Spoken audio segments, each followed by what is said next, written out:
A slight blast from the past. First and foremost, Mop, thank you for dressing up. You look Hey. good, brother. Hey, man, I told you earlier I watched a couple of your episodes, and this week I'm like, why isn't everyone else dressing up like that? You know? I always tell people, Danny Moriarty was like, can I wear whatever I want? I was like, dude, whatever you want. He showed up in like sleeveless t-shirt and I was in a suit. Yeah, that bum came in with like a kill switch shirt or something. I thought like he that. looked good. I thought the guns were showing. I was like, well played, sir. Well played. Yeah, I'll never miss my chance to make fun of my roommate though. Roommates now, right? I You guys live live together. with Danny. Yeah, I live with Danny. Yep. That's why that episode with yes. so and so was so intense. Exactly. You know what they say? When you have a roommate, whoever they're dating, you're dating. Yeah, it's like, you know, after his divorce, like he was in a little bit of a place, and I was in a little bit of a place where like I was in a transition period where I had to live with a friend before I moved into somewhere else. Long story. Don't want to get into it, but No. you know, and I was like, hey, I can just move in with you. You know, it was cheap. It was way under my means, and you know, so far he's been probably the best roommate I've ever had. That it sounds strangely familiar with how me and Ashley actually moved in together because she was getting out of her relationship and I was looking to move out, and I was like, hey, like we can either do this like separately, and we had the means to do it separately, but then I was like, we're gonna go to the same gym, we work relatively close. I mean, like, let's just get a place together and cut the expense. Yeah. And it was like a fantastic year. It was an easy life. Yes. So far so good too, because like Danny loves my girlfriend. You know, she's over there all the time. Now, when you say loves your girlfriend, Danny just treats her really well. He's like, what do you think? Anytime Hannah says something like, my girlfriend Hannah, he's like, I'll do it. Goes and runs and does it. Like, if we need anything done in the house, I just say, hey, Hannah says she wants this done. And he's like, I got it. I'm calling maintenance. But if it's you, it's crickets. But if it's me, it's like 6 weeks until he maybe does it or not. You know? Priorities are correct. Yes, exactly. Because I'm just an occupant on the lease. So it's like he's got to do everything to get the house. Yeah, it's funny though. But yeah, he's been great. And you know, does that make your house like the house you guys go to for like the fights and stuff like that? Yes, or? absolutely. Yeah. You know, you're the absolutely. cool place. Oh, the cool place. I mean, just smoke's coming out the window. You know. So, dude, I, you know, we haven't had a sit down chat in a long time. Absolutely. You know, I think the first time we really talked in a long time was when after Danny's fight after NFA. Yeah. That was the first time we really sat down in a long time. You know? Well, it was also the first time that like. When I was done fighting, I took like a year away from it. Mm-hmm. I just wanted to kind of step back and say like, okay, what am I now without this? Am I a loser? Am I an absentee? What am I? Mm-hmm. And then once I kind of got the bearings underneath me and I was like, you know what? I am not fighting. Fighting is not me. It is just something that I did. It kind of like mellowed me out. Absolutely. I want to use the word maturity. Yeah.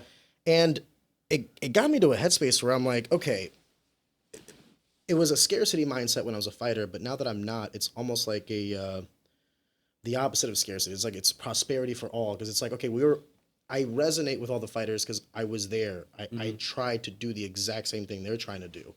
So when you see someone, from my perspective, not being a competitor anymore, fall short, or camp doesn't go good, or the opponent falls through, or weight isn't, you feel for them because we've been there. Yeah. I know how that feels. I know how like demoralizing it could be to have a 12-week camp and then fall short. I know how demoralizing it could be, like you're doing everything right, your opponent needs 5 pounds 2 days before or something like that. It's annoying. The fight game has many pros, yes, but the overwhelming amount of cons were the reasons why I was just like, I love this sport, but it's no longer conducive to me, my lifestyle, or like the time that I can devote to it. Absolutely. Not an easy life. No, Not easy life at all. That's why I respect so many of the guys that do it. Listen, we all come from different walks of life. Mm-hmm. You know, some guys, different affinities, different interests, but ultimately, I always say that you have to respect the body of work. Like, I mean, they're trying their best. Yeah. Amateur, absolutely. pro, local. That's all I ask a lot of guys, you know, like, I'm like, if you come in and train your ass off and you go in there and you fight your ass off, like, I'm never mad, you know. I had, you know, Aaron Lake fought up in Iowa, and you know, he trained really hard for the fight. He looked really good, but you know, he just went in and fought a better guy than him, but like he never stopped fighting. He went after it, and afterwards I hugged him. I told him how proud I was. I'm like, dude, because he fought a stud. He fought a guy that was like fight 100 out of 100 times almost, but like almost choked him out with a buggy choke. Really went after him, and I'm like, dude, I couldn't be more proud of you for something like that. But then I can have a guy go out and win, and I know he didn't put the work in. you didn't look that good. And I'm just like, man, you look terrible out there. And I'll tell him straight up after the fight, like, proud of you, but we got some work to do. You didn't put the camp in. You know what you did wrong, you know? You know, I talked to Mike Rogers a lot about like what it's Yeah. like to be coaching for so long, and Mm-hmm. the questions that I kind of asked him were more along the lines of like, you've been doing it for so long. How do you keep it fresh? How do you keep it Yeah. interesting? For you, I mean, don't get me wrong. You've been doing it for what, maybe 8 years About now? 8, 9 years. Eight, Yeah. 9 years now. So I mean, you've put in some hours as well. Yep. But for you, one of the things that you've kind of been able to do is get like a wide spectrum of people in that gym, and when you're handling like criticism of a fighter or when Yeah. you're promoting a fighter or any of these things, how are you handling these different like individuals, these different characters? I mean, like a Sean Woodson and a Sam Penites, Yeah. and not just that, but like the coaching staff, like a JP and a Drew and Grande. So like you have all these people, you have all these characters, you have all these personalities. How do you kind of get them all into one room and say, hey, this is the vision, this is the goal? You know, my perspective on this has changed a lot over the years. Like in the beginning, I would say I was kind of a soft coach. Like when you were there, I was kind of a soft coach. What does I that wasn't mean? like completely, yes man. Let the guys kind of get. I give them direction, good technique, good training, good sparring partners, good structure. But I wasn't the most assertive person in the world, right? I was more like chill, relaxed, smoke a joint in between practice, kind of. You know what I mean? And I found that often led to like separations in cliques and groups in my gym that were like not very unified, and like people coming and going, and drama. That was a big one, drama. So I started working with Coach Rob. You know, Cornell Robinson, you know who that is? Yeah, yeah. Now, if you ever have a chance I could link that up, but if you have a chance to have him on, he would be I'd be interested in I that. mean, we're talking about the best high school coach in America right now. You know, he Yeah. trains at, coaches up in Pennsylvania, at Wyoming Seminary, and they, one He's a of the stud. best. He's one got of a the room best. full of studs. And I worked with him, and I noticed he had a way of, he kind of make fun of his guys, a little strict, still have fun, still be laid back. But when it came time, it was strict, strict, strict. And that's kind of the direction that I've gone to, and I've tried to unite everyone through the culture of the gym, right? There's just a unifying culture. We're strict when it comes to training. It's time to train. It's time to go.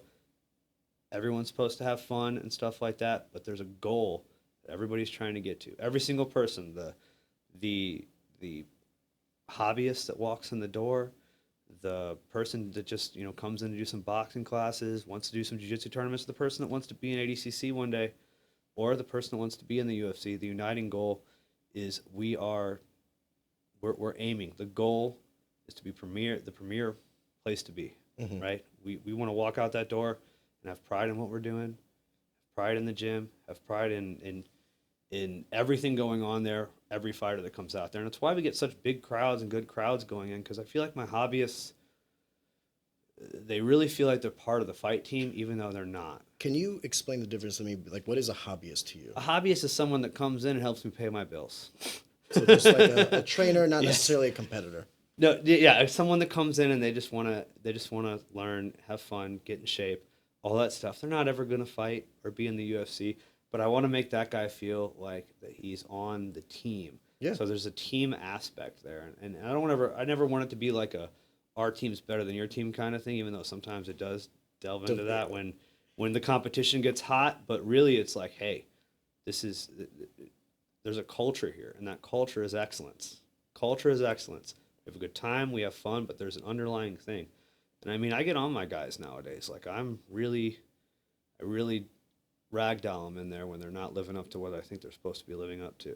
Is that the maturity as a coach, like years and years of doing it? Or is that Years. just like your new approach based on what other coaches have given you? No, it was accumulation. So when I watched Coach Rob, I was like, how he runs his classes and how he communicates to his students. That was a big one. Like, it's like, I'm not your friend. I mean, we're friendly, we're cool, like we're having fun, right? We're laughing, we're joking, but I'm the coach, and there's like a respect thing, and you need to be on the same wavelength as me for what the goal is. Do you feel like in a lot of ways it's kind of like a boss employee mentality where it's like, hey, I want to have a good working relationship with you, but when it comes time to like, hit a certain metric or hit a timeline, like you gotta be on. Have you ever seen Spartacus?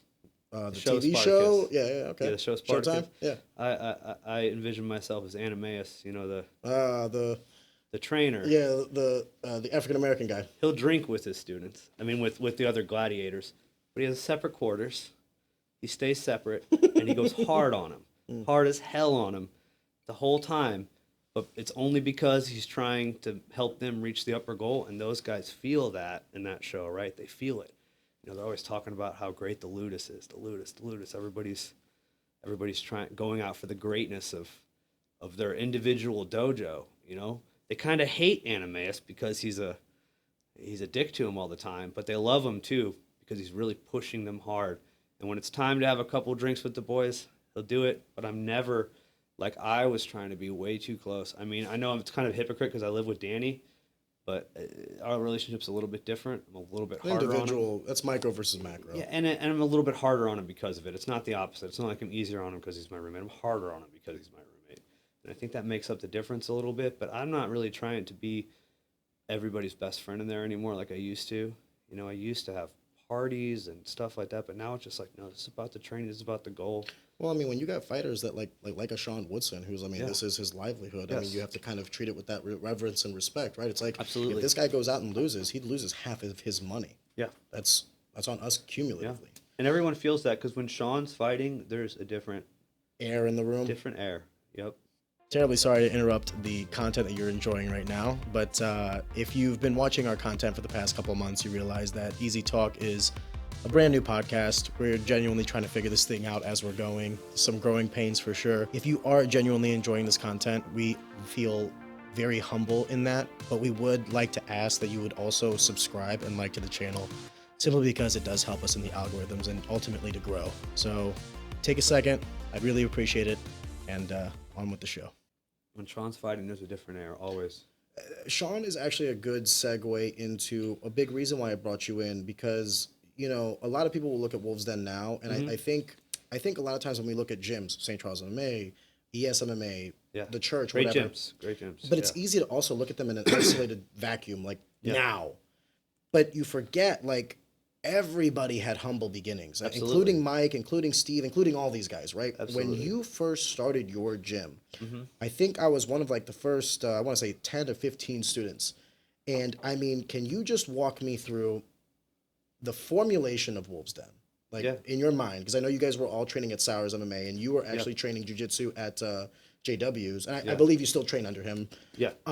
But can you just walk me through, like, from idea to inception to reality? Yeah. So, you know, I started training with Jay when I was 15. JW when I was 15. One of his other coaches, Keith Robinson, also one of my coaches that I can't leave out at all. And then Doug Sauer, obviously, you know, had a huge impact on me. Like, most of our gym is a Sauer MMA gym in terms of coaching staff. You know, Keith was teaching like 2 minutes from my house at a different gym he started. And I coached there for about 2 years. And you know, coached there, was it jiu-jitsu? It was just jiu-jitsu. I was still going to Doug's for my striking and stuff like that. You know, I wasn't really fighting. I was finishing up school, and Keith was like, "Hey, I'm moving. I'm moving out of town, and someone needs to take over." And you know, after a while, you know, he closed down the gym. He gave me all of his gear, and I'm like, "Where do I take this?" You know, I had about a month left. He gave you all that stuff, right? The mats and everything? Gave me the mats and a couple other things, right? What do you think the valuation of that gift was? Like $10,000, $8,000 of just like mats and just equipment? Over $1 million now, probably. But, you know, like... That's a good way to think about it, by the way. But, yeah, for real. Like, I own my life kind of deal. You know, I actually sent him like $3,000 about a year ago. It's just like, hey, this is yours, bro. You. Yeah, thank you. Here you go. Here's some money. Just because he had told me I didn't know I was paying on these mats, so I didn't owe him anymore. So I was like, no, I'm going to pay you the rest of it. That's beautiful. Well, yeah. After the virus came, he was like, the virus. You know, I don't know what we can say. So you know. Yeah, no, I like the way you're saying it. After the brand virus is going to be very angry.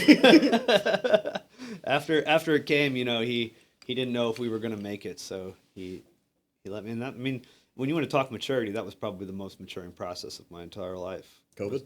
That transition, that Did it 2020 almost, transition. how rough was Yeah, that it was on you? bad. It was rough. It was really rough. You know, if my landlord wasn't such a kind lady, it would have been even more rough. No She shit. was such a kind lady, and she was just so nice about everything. So it worked out really well. But I took his mats. I spent a year trying to find a place. You know, I'm in college.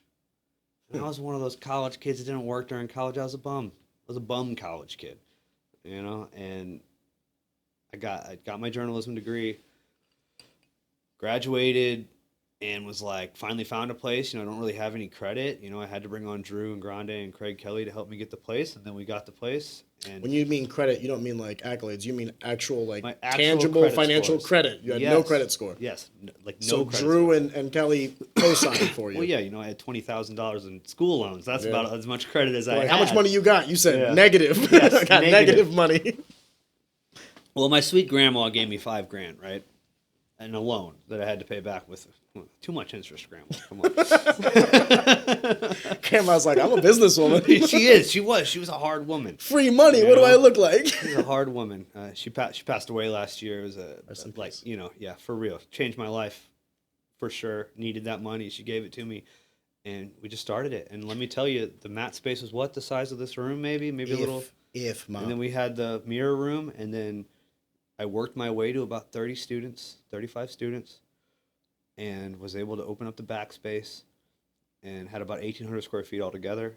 Really nice, worked out. But I mean, I was poor for a long time. You wouldn't catch me wearing something like this. You know, back that day, I wouldn't have been able to afford a T-shirt most of the time. You saw what I used to wear. Yeah. Mitch matched, looked terrible. I would sleep. We had an office upstairs because there was a mezzanine layer in the first gym. And I would sleep there. I mean, you already know this. They don't I know know, this. but they don't know this. Exactly. I would sleep there. And that's where I'd sleep. I'd go to Planet Fitness to take showers. I'd go to the laundromat to do laundry. Or I had my little wheel thing. You did laundry at Yeah. analog style. It was a wild. My Albanian time. ancestors were proud of you. They're Yes, like, exactly. he knows the way. It was a wild time. Wild time. Was in a relationship that was not doing How so nerve well. wracking were those early years? I mean, in terms of like the financial investment you're making. I mean, I know and it's key to point out because there's a lot of people that say they're self-made, quote Yeah. unquote. I truly, Mop, I don't know what the fuck that means. I don't don't know either. a single person who's self-made. No. Everyone at some point in time either had, whether you call it a handout, whether you had an opportunity through like, you know, hey, here's $5,000, but you're gonna have to pay me back, Yeah. or hey, here's some free equipment. Do with this whatever. You could have just sold the stuff. You didn't even Yeah. have to open up your own gym. You know, so it's like there were key moments in those formative years that kind of led to this. And then even outside of that, you kind of showed us like a small peek into that window of like during COVID, how it could have all fallen. But then once again, few key figures and good opportunities allowed you to maintain. How much of you, you know, owes the success to, and this is going to be a weird question, but bear with me. How much of this do you think is luck? Because it's got to be a pie chart, Okay. right? I was born into a good family. There's number one. And you don't get that lucky a lot of times. When you mean good family, you mean financially? No, just a good family. A father, also a mother. financially also, but my dad didn't give me any money. He was honestly, like, I love my dad, but a little risk adverse when it comes to startups and You things said, like I'll that. show you, Pops. I did. I swear, I tell my parents all the time. They're so proud of me, but I tell them all the time, like, hey, you guys Did they didn't not? believe it. How were they when you wanted to do this? They were adverse about it. They wanted me to start, you know, I'm just getting out of college. They wanted me to start looking for like, A job. I knew where journalism was going though.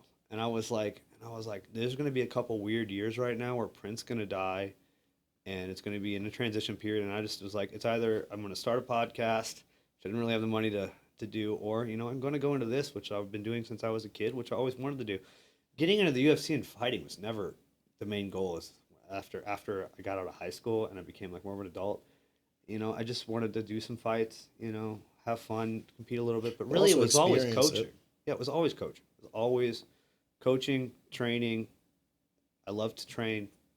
Training's amazing. I still train every day, right? Constantly. I'm never going to stop, right? That's Until I beautiful. can't move, I'm not going to stop. And I train with my fighters every day. I think it's a huge part of our success. It's the fact that I'm in there, like I said, like when you say like employee employer, That's why I pointed to that, Ludus trainer who's in there training with the guys all the time. He's in there fighting with the guys You're not all the yelling time. from Mount on high. No, I'm putting it. I'm showing them what I'm. You know what they say, man? The greatest leaders lead by example. Exactly.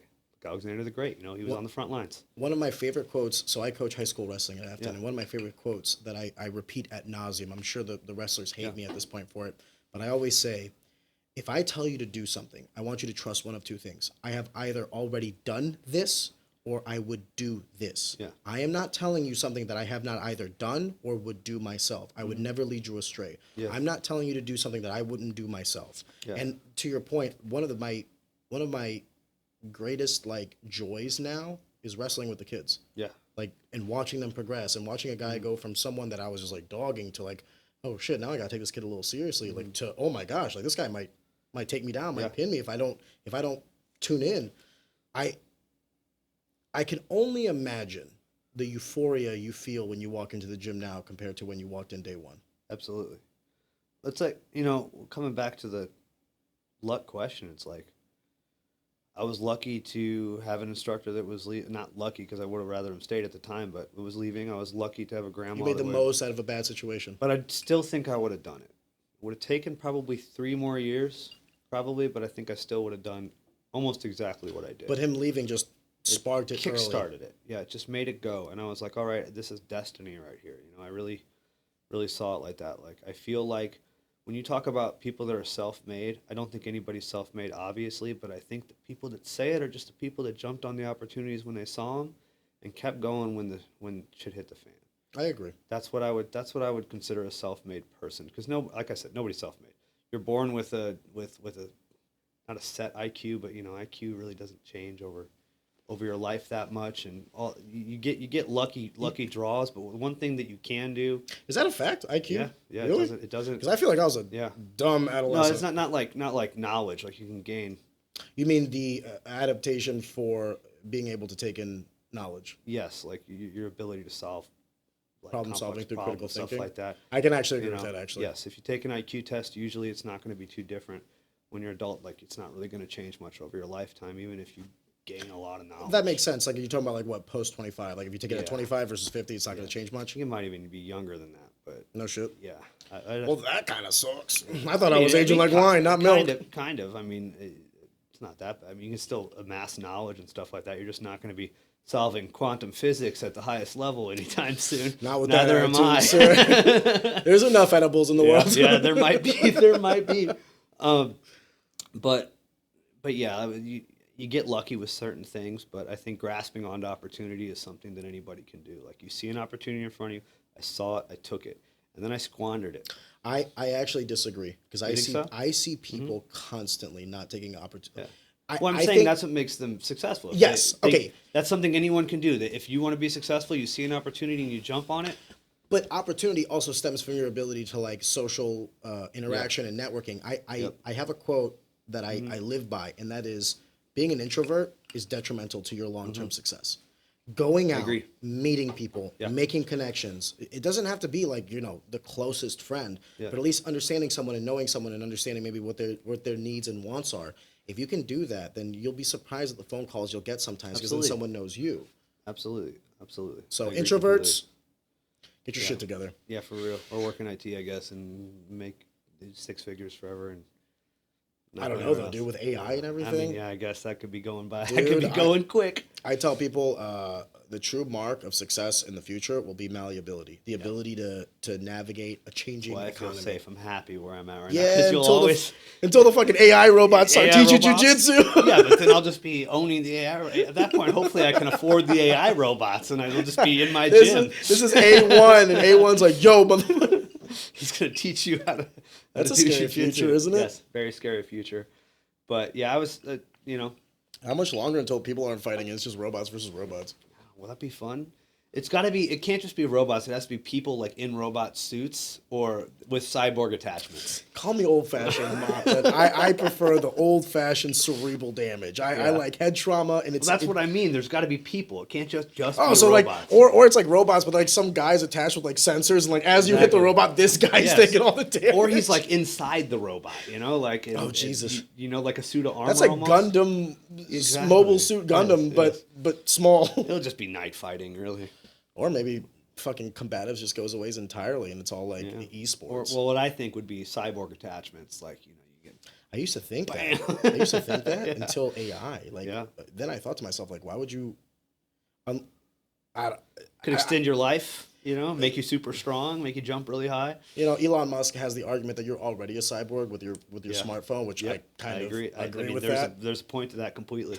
But one of the things that kind of pushed me away from the cyborg mentality or future of like cybernetic attachments to humans and more towards like artificial intelligence is the fact that when you have something that can essentially like break down reality for you and just make life easier, why do you need to be better?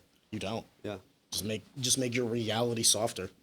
Yep. So who knows? Who knows? Who knows? Man, that was my bad. My bad about that rabbit hole. But it's okay. It was a great rabbit hole, you know? It's a fantastic rabbit hole. Taking it back to the early years of the gym and kind of modifying it, can I do a small shout out if you don't mind?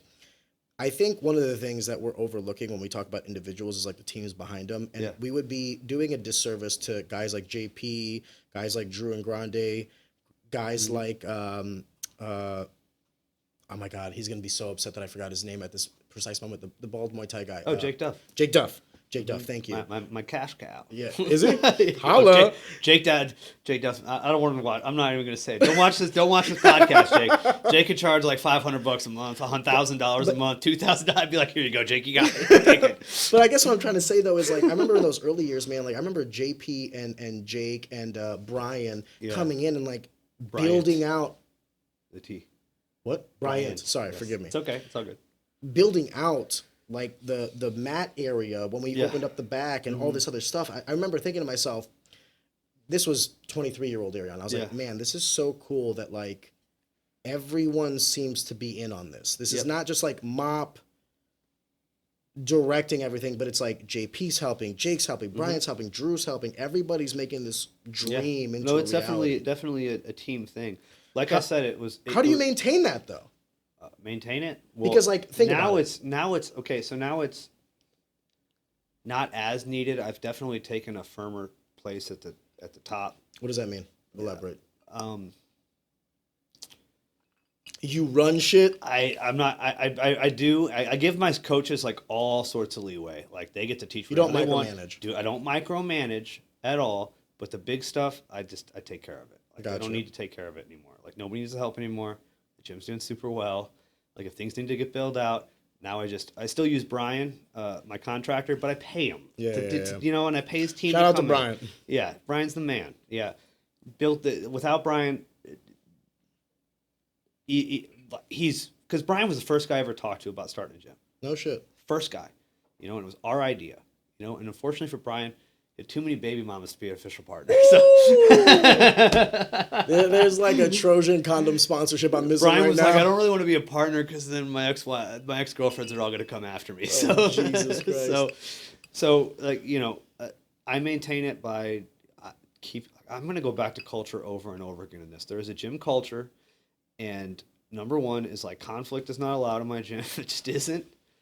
How do you prevent it? How do I prevent it? All the conflict goes to me. It's like, listen, if two guys are in conflict, they're both gone if they don't sell it. So you're committed to like kicking people out if that's the case. Absolutely. Because that's actually what Mike Rogers said kind of reinvigorated him. He's like, because I asked him, I was like, how do you keep this fresh? And he's like, we just don't keep people. No, you don't keep people. Don't fit the mold. Yeah, absolutely. And everybody's going to fit a different mold. People come to my gym and it doesn't work out and they leave and they go to St. Charles or they go to ES. I'm like, oh, great. Yeah, different strokes for different folks. Go to your culture, the culture that suits you. You know, it's just like, it's like America. You don't want to live in California, move to Florida. You know, it's the same Vote thing. with your feet or train with your feet, I guess. I don't know. Exactly. So I just maintain it by keeping the culture like very, very, like, I don't want to say we run it like a military kind of situation where like I'm on the top, bossing everyone down. I got a bunch of lieutenants, I got a bunch of generals, I got a bunch of students that I continue that I consider role models that I will get on if they're not doing what they're supposed Leading to do. by example. Leading by example, stuff like that. And I'm like, but we have fun here, right? We have fun. It's a joking, fun gym. It is not but like I make fun of everybody there. We roast each other, call them all bums. I get on them when they're late to class, but it's all fun. I'm never like screaming like, rah, rah, rah. It's all fun, but they know. And I've created a situation where these guys really don't want to disappoint me. Is that a situation? Not really a situation. It's a plus. It's a huge Yeah, plus. it seems like a. I'm not trying to toot my own horn, but like a lot, my fight team, like they admire, they say it straight to me, like that they admire what I'm doing and how I lead them, and they trust me, and they're just going to do it. Most of them are just going to do what I say. Like if I say, hey, do this, like I've built a body of work to work on, right? 9 years strong. 9 years strong, great competition team, lots of success, and I want to go back to what you said when you list those names. We're nothing without Ashley. That's for sure. Cummins, yeah. Nothing without Ashley. Ashley showed us what it was like to train at the level that you need to do to fight the highest people in the world. We were blessed to have her, and I credit so much to her. Can I also add a moment to that? And I don't mean Yes. this as a insult, but she also validated. You know what I mean? Yeah. To have an Invicta fighter, Yes. and then also a Bellator vet at the gym training, and like a pioneer of Just like women's Sean MMA. does with us already, We're nothing without Sean either. But I mean, I wouldn't say Ashley was nothing. I wouldn't say nothing. But it added the second generation, the second big movement where we're at right now. I think my marketing right now fuels the growth, right? The marketing that I put in, the social media marketing that I put in, all the analytics stuff behind that, fuels our growth. But Sean fuels our status, And then so does Can you the rest elaborate of the a fight little team. bit on that? What do you mean? Like Sean is what validates you today? Sean is what when guys come in there. So the marketing gets them in there. Right? Gotcha. The marketing gets They them find through the out door. by Wolves what Wolves Den is by and Facebook or yes, Instagram or Google. yes. Or they see Sean online or something like that. And then, I'll market with Sean a lot too, like with his videos and stuff. I cut promos, I cut commercials all the time on Instagram, and then dump a lot of money into them, and to sponsor them to get the growth. And then I do, I target young males, and that's what we get the growth when they come in. I believe what you're saying, Mop, is targeted marketing. Yes. Well done, sir. Targeted marketing. You would be surprised at the gyms that aren't doing that. You know what I mean? I'd be surprised if any gym is. Yes, I do targeted marketing. Luckily, I some of my journalism degree, because journalism is heavily influenced by advertisements. Like advertising runs journalism, so we had to take a good amount of marketing classes. I stuck it in my back pocket and didn't use it for like 4 years. Until it was time. Yeah, until the virus hit, and then I was like, "What am I doing?" Like, I might start calling it the virus. I call it the virus all the time because For a minute there, I was calling it the coof, but no, that sounded like an STD. You got to call it something other than what it actually is, or else YouTube will put a little thing under it's it. We've already been flagged. So how's your relationship with Sean Woodson now Sean's compared one of to my best friends. but compared to when you first started? Well, when Sean and I first started, we were more training partners than I was his coach. Absolutely more That's friends. because he was running circles around everybody, including myself in striking. Yeah. Just absolutely. I'm sure he still is. Yeah, he's still the man. But when he left for Glory, and like we didn't have there was no bad Wait, he break from left there. for Glory? I thought he was just cross training. He was cross training, but Glory was when the virus happened. Again, forgive me if you don't Yeah. mind. Let me just also add a little context. Glory used to be a gym in Kansas City. Yes, ran that by James James Krause, who was also a former UFC fighter. I don't know what that relationship looks like now, but anyway, it was like the premier gym of. I would go as far as to say the Midwest. Yeah, definitely Missouri. Yeah, absolutely the Midwest. Like we oftentimes kind of segregate the market in St. Louis, but if you want to talk about professional fighters, UFC fighters, I mean, it was Glory if you're in the state of Missouri. Like if you had a Mount Rushmore for Missouri mixed martial arts, I would say that you have to put James Krause and Mike Rogers on that. Absolutely, Mount Rushmore, because I would agree. Yeah, I would agree. James is especially. Do you think the whole shit with the gambling has tarnished that? Yes. Yeah. Unfortunately, but I have a decent relationship with James Krause. I think James Krause is a solid guy. I mean, I talked to him at the grappling event he just did, and I rooted for him, and like I said, like, but what I mean is like when Sean was going out when there. Sean was going up there, and like he made Glory more of his home sponsored gym. I mean, we were going through shit anyway at the time. Like I said, the virus took us out, and we gave him the green. We were like, hey, absolutely go up there and train. Like, let's. So what do you mean by the virus took you out, but he could go over there and train? Can you what elaborate a little bit? what I mean is that like my situation at the gym was just not very good. We lost a lot of people. Got We you. were downsizing. I was focusing completely on the business Just surviving. and not as much on the fight team. And he had just a staple of great guys to go train with and great coaches. That also shows a lot of maturity in you, Mom. Yeah. Well, I know a lot of coaches that would have been like, "What do you mean? I need you now more than ever." Like when you left, did I send you a bunch of horrible messages saying, no, not at all, man. My door is open both ways. It really is. Every gay guy Oh yeah. just heard that. Y'all heard it. And said, Y'all heard it. "Hold my seltzer." But he when that relationship kind of ended, because he decided like, hey, I just can't leave my hometown. Sean's got a great relationship with his mom and all that stuff. I was like, I got to step up my game, and I got to be this guy's coach. Can't be his friend anymore. Got to be his coach. So I definitely stepped up. Did you have a conversation with him? Several. Like I said, Sean and I are good friends. Like I love Sean.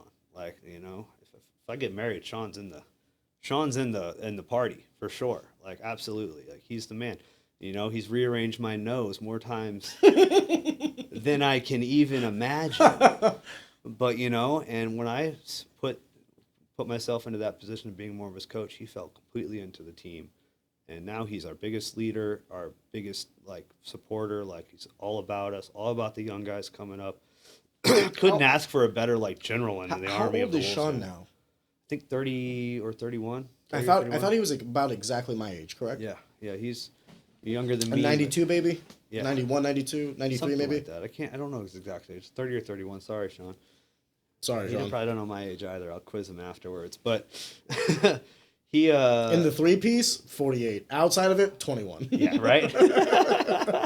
Exactly. But yeah, I couldn't ask for a better general when it comes to that. I love that title.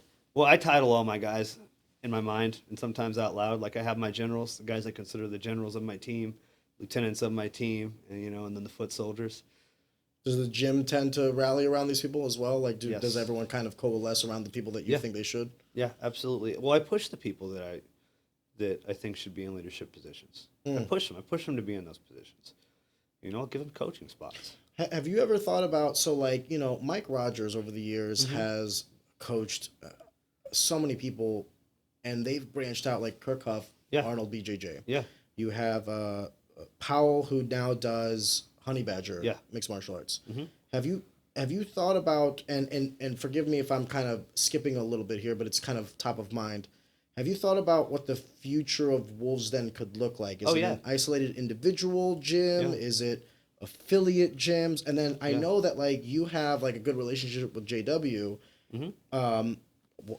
Can I be honest with you? Yeah. I have no idea how this relationship stuff works. I said it about on the Danny Moriarty episode. I said I have no idea like what Drew's relationship is, right? Yeah. I also don't understand like your relationship with JW, how it does or does not affect your own gym and the possibility of expansion or internal growth. Like what is... I would be considered loosely affiliated with JW. Now, I am not a Gracie gym. I never wanted to follow the rules. Black sheep kind of deal. That's racist. Yeah, right. straight white male sheep. Multicultural sheep. There you go. But we're too close to Phil's. Phil Lampy, do you know who that is? Oh, does he have his own gym? Yes, he has his own gym. No shit. We're too close to be officially affiliated. Is he a black belt now, I'm assuming? Yep. Good. Shout out to Phil. He's the man.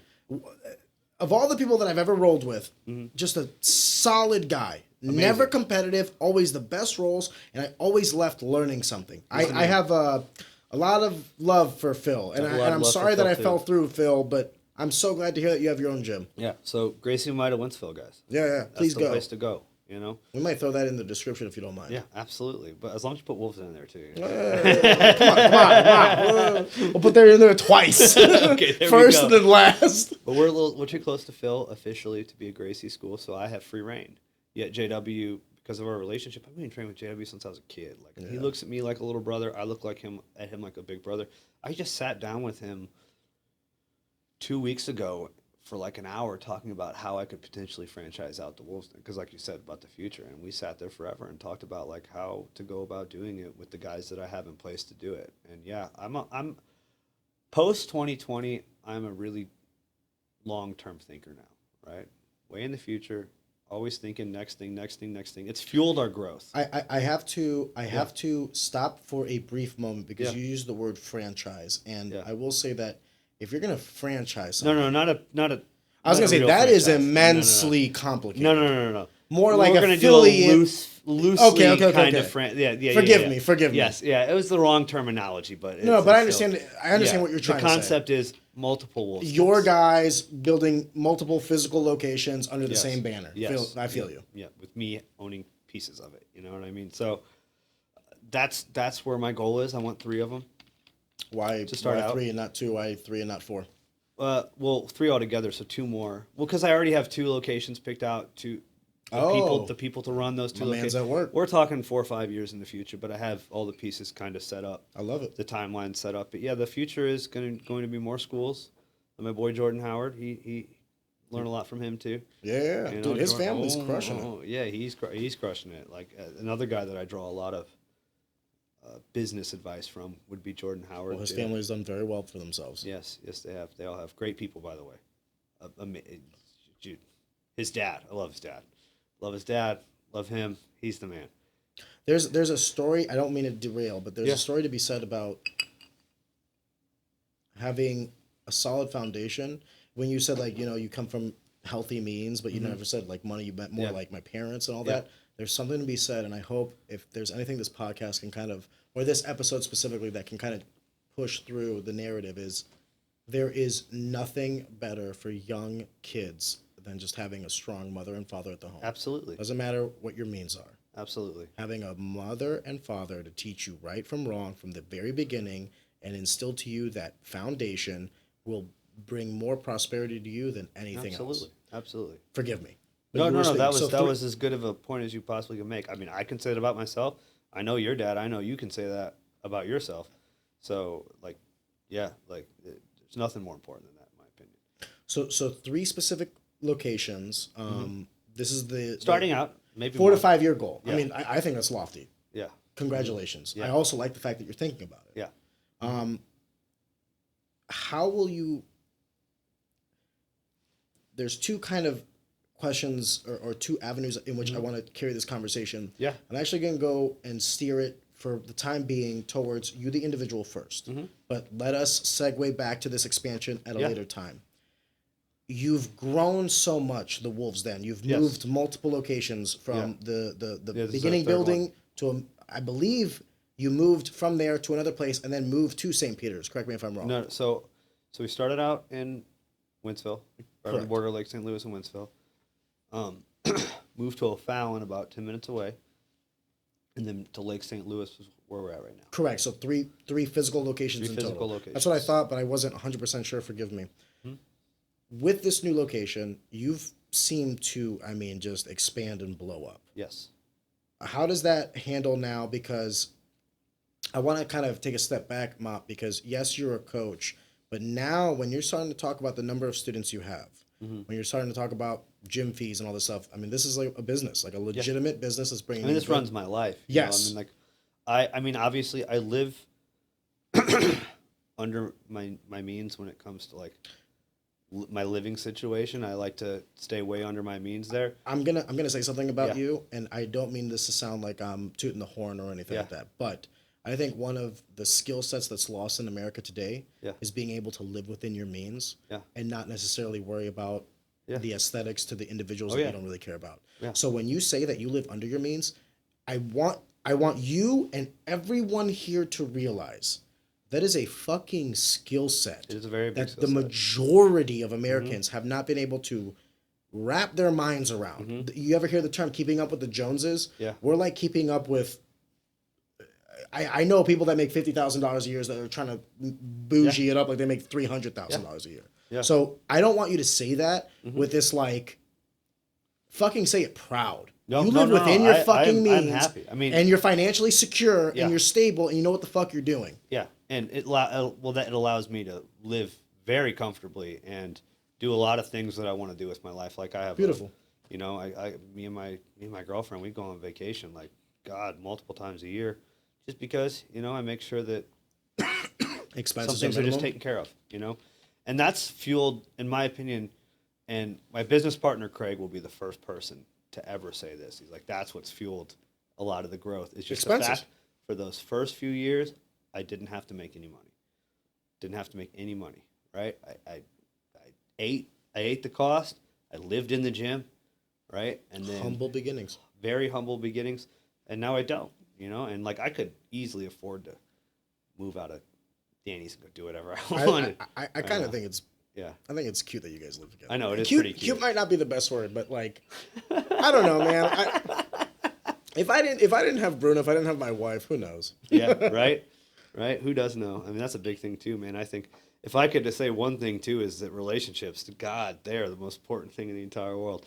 The relationships in With your significant other. Dude, strong woman can. There is nothing that I have seen derail a fighter. Oh my God! It's number one. Than having a kid. It's number one. Not even having a kid, even just being in a toxic relationship, shitty relationship with someone that doesn't support what you're doing and tries to yank you away from it. I mean, I got to give my girlfriend Hannah, like a lot of credit in my success story because, man, has she pushed me, right? And not away. She hasn't pulled me away from what I'm doing. She's pushed me into it, like head first, supports as hard as she can. Beyond supports me. Everybody at my gym, she's there cleaning it all the time. God bless. She's just in there cleaning the gym. She's organizing stuff. And I mean, this woman has a full-time job. She's going back to school soon, and she just pushes. My team loves her. Absolutely adores her, in for good reason. Because I mean, we have UFC fights sometimes. I don't hang out with the fighters, but sometimes we have UFC events where we all come and hang out, and like she cooks for everybody. She cleans out. Like this woman is a superwoman, and that has helped fuel me, just beyond because of how hard she pushes me and how hard she works personally. And I just see some people that get in these relationships, fighters get in these relationships where this girl's trying to pull them into me time. And trust me, my girl loves her me time. And I have to make it a priority. But, man, if I'm not working, she lets me know I'm not working. I want you to I don't want to take a break, but yeah. I'm going to grab myself another whiskey. Do you want one? For sure. Let's do it. Beautiful. What do you want? Let's try something a little different. Let me finish this off. All right, what are you in the mood for? Jeremy, it was good. This was good stuff. Yeah, he had you had the uppercut. Do you like Irish, bourbon? Give me whatever your favorite is. I'm doing the Red One Empire right now. Let's go for it. It's same spear? Yeah. Yeah. It's a little stronger, but I'll give Jeremy his credit. Like, you know what irritates me about alcohol? It smells amazing. Well, what irritates me more than anything is like not just about alcohol, but life in general is I have no problem spending little money or a lot of money. My metric for whether or not I'm happy is if I got my money's worth. Exactly, I agree with that. If I bought a $7 sandwich and it feels like a $10 sandwich, I'm happy. Yeah. If I bought a $15 sandwich and it feels like a $5 sandwich, I'm fucking pissed. Yep. So all I'm saying is, Jeremy Johnson, your whiskey for the price point. Well done, sir. I mean the aroma itself, like the smell, like I was very surprised by how good it smelled. Sorry, I wanted to. I'm sure that was like. Adrian's like fucking Arion. The audio sounds like shit. Anyway, it's all good.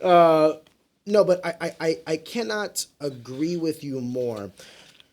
Before my wife, I used to think that what made a man is the ability to just harbor the world on your shoulders. I knew you before your wife, so I can attest right. to that. All the responsibilities, all the troubles of the world, and I realized that what made my wife was not the ability for her to accept me, but for her to accept my indecisiveness, my weaknesses, my insecurities, all these other Yeah. things.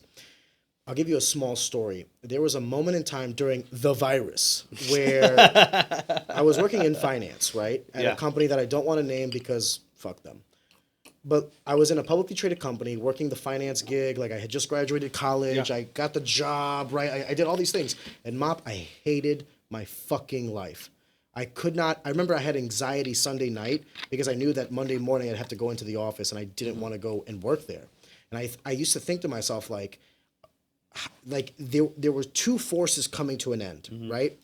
I had my wife, or at the time my girlfriend, where we just moved in. The trajectory was towards engagement. There were plans being made. I felt the responsibility of the moment, while simultaneously all the metrics in which allowed me to, provide and to be prosperous with this woman were causing me such dread. Yeah. I remember we were on a meeting. This was like during COVID, so we were like work from home and all this stuff. And I mean, I just dropped my headphones and I was like, I can't take this anymore. Yeah. I walked into the living room because at the time we had Yeah. to separate because she was also working Yeah. from home. And I said, hey, I think I'm going to quit my job. And she looked at me and she's like, okay. And I was like, I don't think I want to work in finance anymore. Mind you, I have a finance degree. That's what I went to school for. And she's like, okay. And I was like, it'll be okay though. She turned to me and she goes, I love and trust you.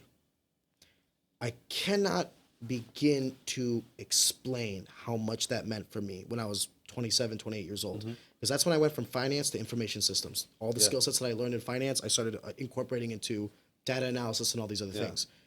But to just have the woman in my life who was accustomed to a certain lifestyle accept the possibility of failure because she loved me, it allowed me to take the risks that I needed. And Mop, can I just tell you? Yeah.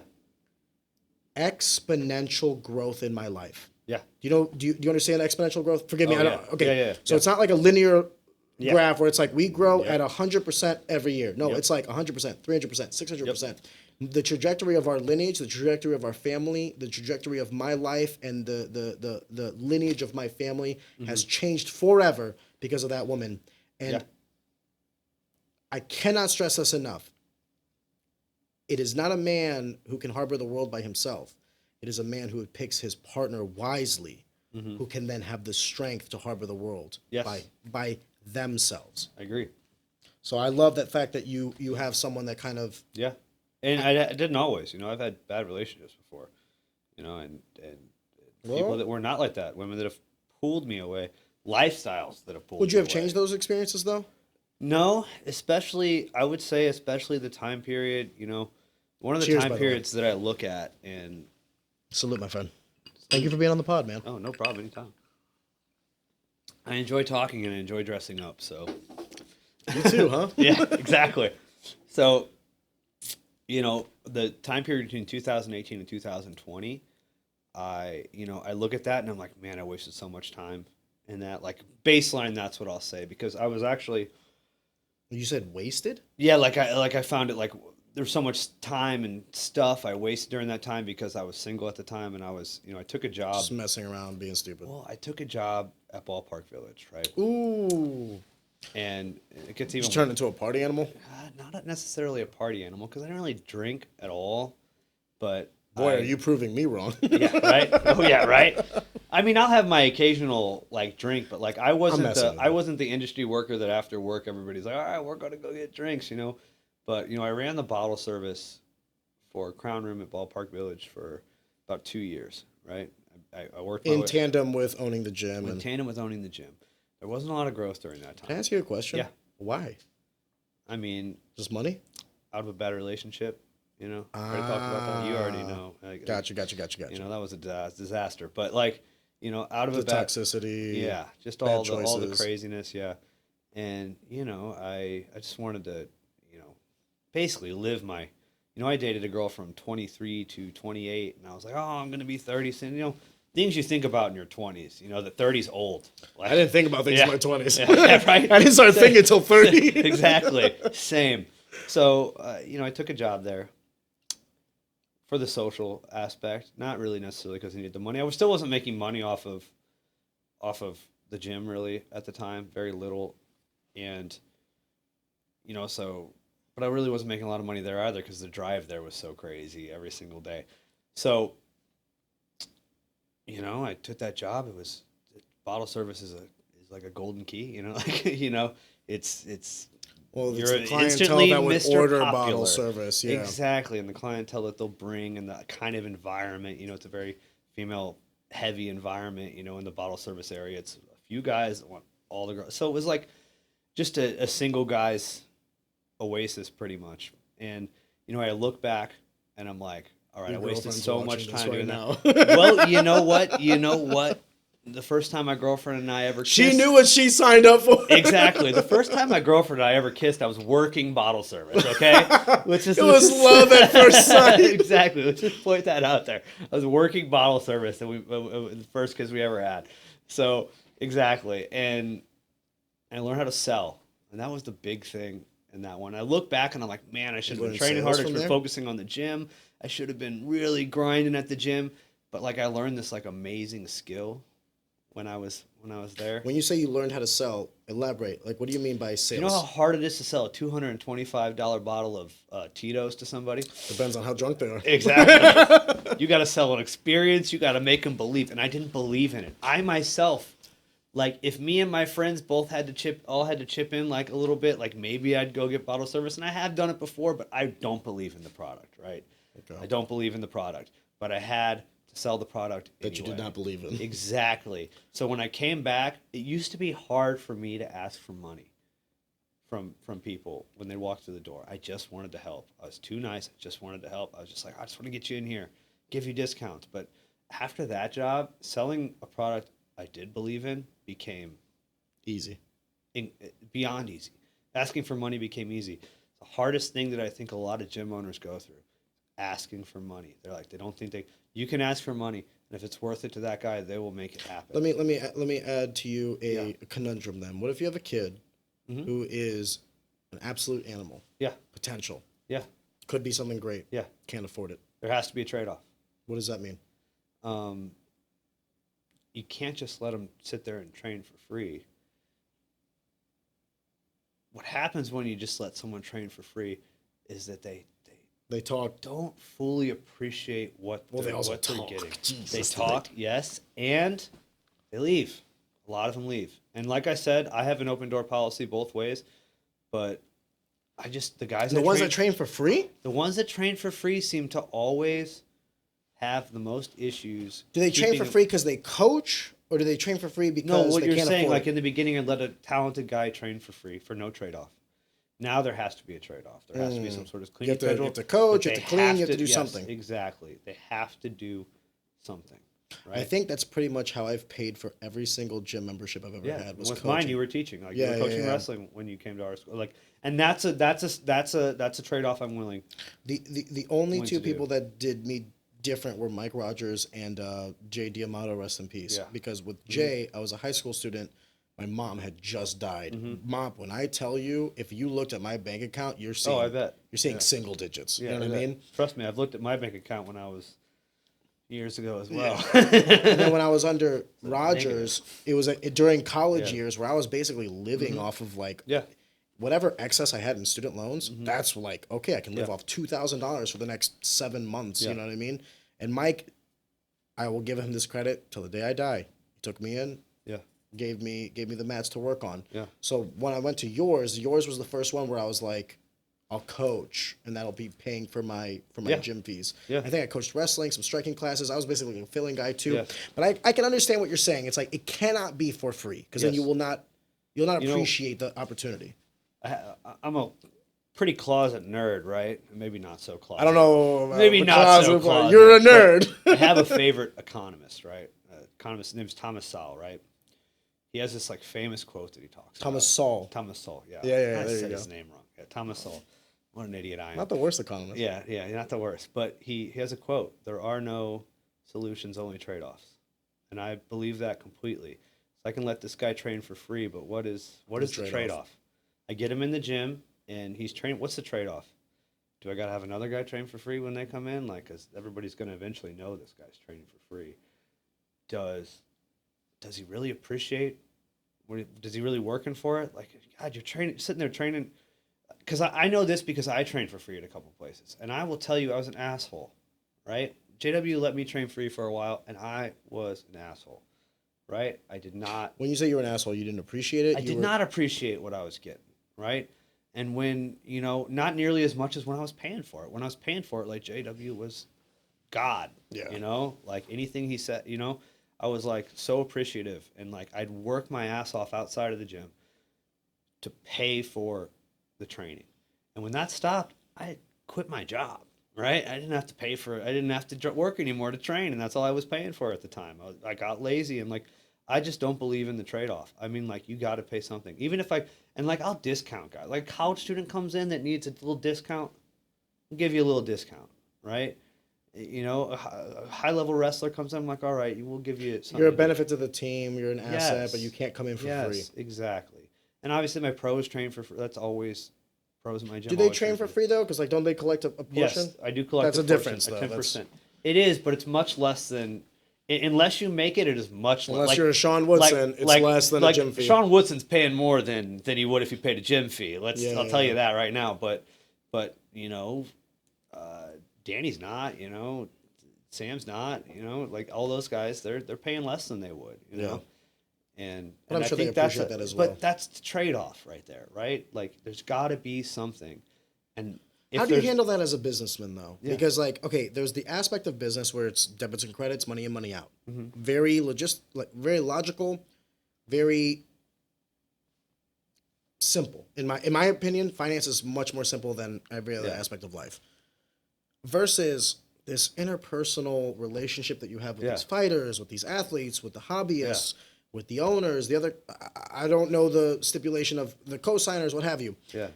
You're running a business, you're maintaining relationships, you're trying to be profitable, and you're trying to, extend the most goodwill that you can. How do you balance this? Well, limiting resentment's probably a big one. That's when I'm also talking about like guys training for free or not training for free. It's just like if a guy's paying me for something, I feel like the net benefit of that is less resentment between the two people. I don't have to look at you and be like, all right, you're not paying me, you need to do this or that, or like, why are you behaving like this? And he's not looking at me like, because he probably thinks he's there because he's the next next hot shit. And he resents me. He's like, you need me. That's why I'm training for free. Because you need me. Do you think that's resentment, or do you think that's just ignorance or arrogance? Arrogance. Probably a combination.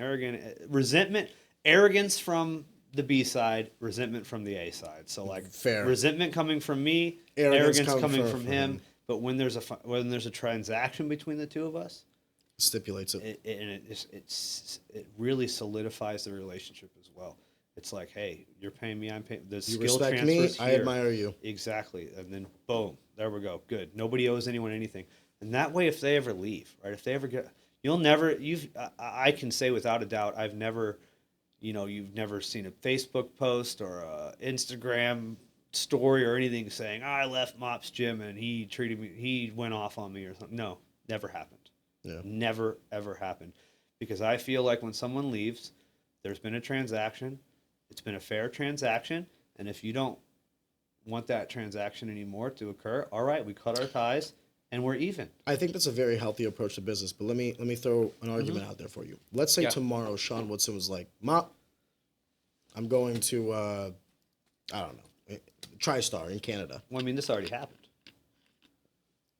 Good fucking point. And look, he's back. Good fucking point. Yeah. There was no resentment, no animosity. I was like, Sean, you've been one of the most influential people on our team. I can't be mad at you if you want more. If you don't feel like I'm giving you what you want. Or like you feel like we're not in a good place for where you're at in your career right now, which now we are. That's the good part. I upped my game. He needed to up his game with a different team. And, when I saw that, I was like, I need to up my game too. To be competitive. Right? To be competitive. And then now we've upped each other's games. We're good. But that's what I mean. I could have gone it the opposite way. I could have gone. And, there was part of me that, there's always that, There's a human element. What is it? Was it Solzhenitsyn that said, the line between good and evil rests between every man. There's a line between both of us. There's good on one side, and everybody's capable of good or evil. I could have given in to that voice in my head that said, be mad at him, right? That resentful side. But I didn't. I was like, no, no, no, this is your friend, and you're the problem here. He's not the problem, and let him go do his thing. And if you're live in gratitude for what he's given you already, and there comes a time where when this all happened, you know what I mean? There comes a time where he might want to come back because you didn't burn that bridge and you didn't fill it with resentment, and it happened. He was like, I want to come back. Like, I miss you guys. You know, I miss this team. I miss it. But like, that's what I'm saying. That's how you handle things, I feel like, because this is a game of relationships that we're in. As a coach in a gym, this is a game of relationships. Life is relationships. Yes, exactly. The whole thing. The whole thing's relationships. And you have to be smart about your relationships. You have to choose your enemies wisely. You have to choose your friends wisely. Right? I feel like you have no enemies. You can only choose the ones that are around you. Everybody else is neither your enemy nor your friend. It's just people. Or at least that's the way I try to live my life. Because, can I be honest with you? When I was like 25, 26, I used to think that I had enemies. I used to think that I had people that wished, like, you know, ill upon me. And then I realized, I'm like, it was around like 28, 29. I'm like, these people could not care less about me. Yeah. I do not occupy their minds. I do not fill their day with any sort of thoughts of me. You know what I mean? Yeah. And then it kind of like reminded me that like I am not as special as I think I am. I'm not as you know, it really comes out as you get older, doesn't it? I don't know if it was that. Yeah. I'll tell you what it was. It was I'll tell you what it was. Do you remember, I want to say when I was fighting Horacio, I had just weighed in or something like that. You guys were cornering a guy fighting at Shamrock. Yeah. And I had seen you guys in the back. Yeah. And I remember I thought, like, Chris Craig came up to me and was like, oh, there's Mop and Drew. And I remember my immediate feeling was like, yo, guys, what's up? I remember before then, I had this feeling of like, I wonder how they would react when they saw me. Yeah. And when I saw you guys for the first time, I thought to myself, there they are. Yeah. I should go say hi. And it was that moment that made me realize you can have hours and hours and hours of doubt and, you know, ill feelings or all these other things. But when push comes to shove, when the person's in front of you, I used to think it was cowardice to not be aggressive. But it wasn't aggression that I was filled with. Yeah. It was like reverence. Yeah. It was like, I haven't seen my friends in a while. Yeah. And I remember thinking to myself, if this is the feeling that I'm feeling like originally, authentically, I'm not thinking about this. This is the emotions that's coming forefront. There's something there. Yeah. Did I ever do anything? Did I ever badmouth? Did I ever? No. Did they? No. Then why is there animosity? There's not. It's the illusion of animosity. There's always going to be a lot of illusion there of animosity. Because like I said, it's, you know, you can't mind read anybody. Fair. You can't mind read anybody. Do you think it's insecurity? Because I'll tell you right now, a part of it was insecurity. Yeah, insecurity, and you know, probably we didn't really resolve anything like formally, like really even talk about it that much. I mean, I think you did. No. I think we already did. I'm here right now. You know? I know. I don't think there was much to resolve, but you know, probably more because like you and Drew were closer than you and I were. You know, you and Drew were buddy, so I think that probably played in. I still am. A little bit more. I still am. Drew, man, my relationship with Drew. Yeah, he said he talked to you recently. Yeah, we had a lengthy conversation. Yeah, he's changed a lot too since he had the kid. The kid seems to do it. I haven't been there yet, but the kid always seems. Brother, when you have a kid, you know how you were just telling me about how you're becoming like, I'm strict, I'm the leader, and all of this. You're gonna have a kid, and you're gonna be like buddy with everyone again. Yeah, right.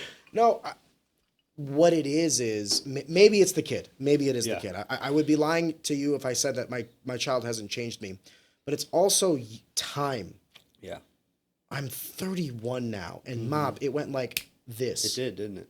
I remember when I was the 20-year-old, 21-year-old, like everyone, you know, everyone was telling me to go pro, and I was like, I want to finish school first. Yeah. And in a decade, life could not have changed more. Yep. And I thought to myself,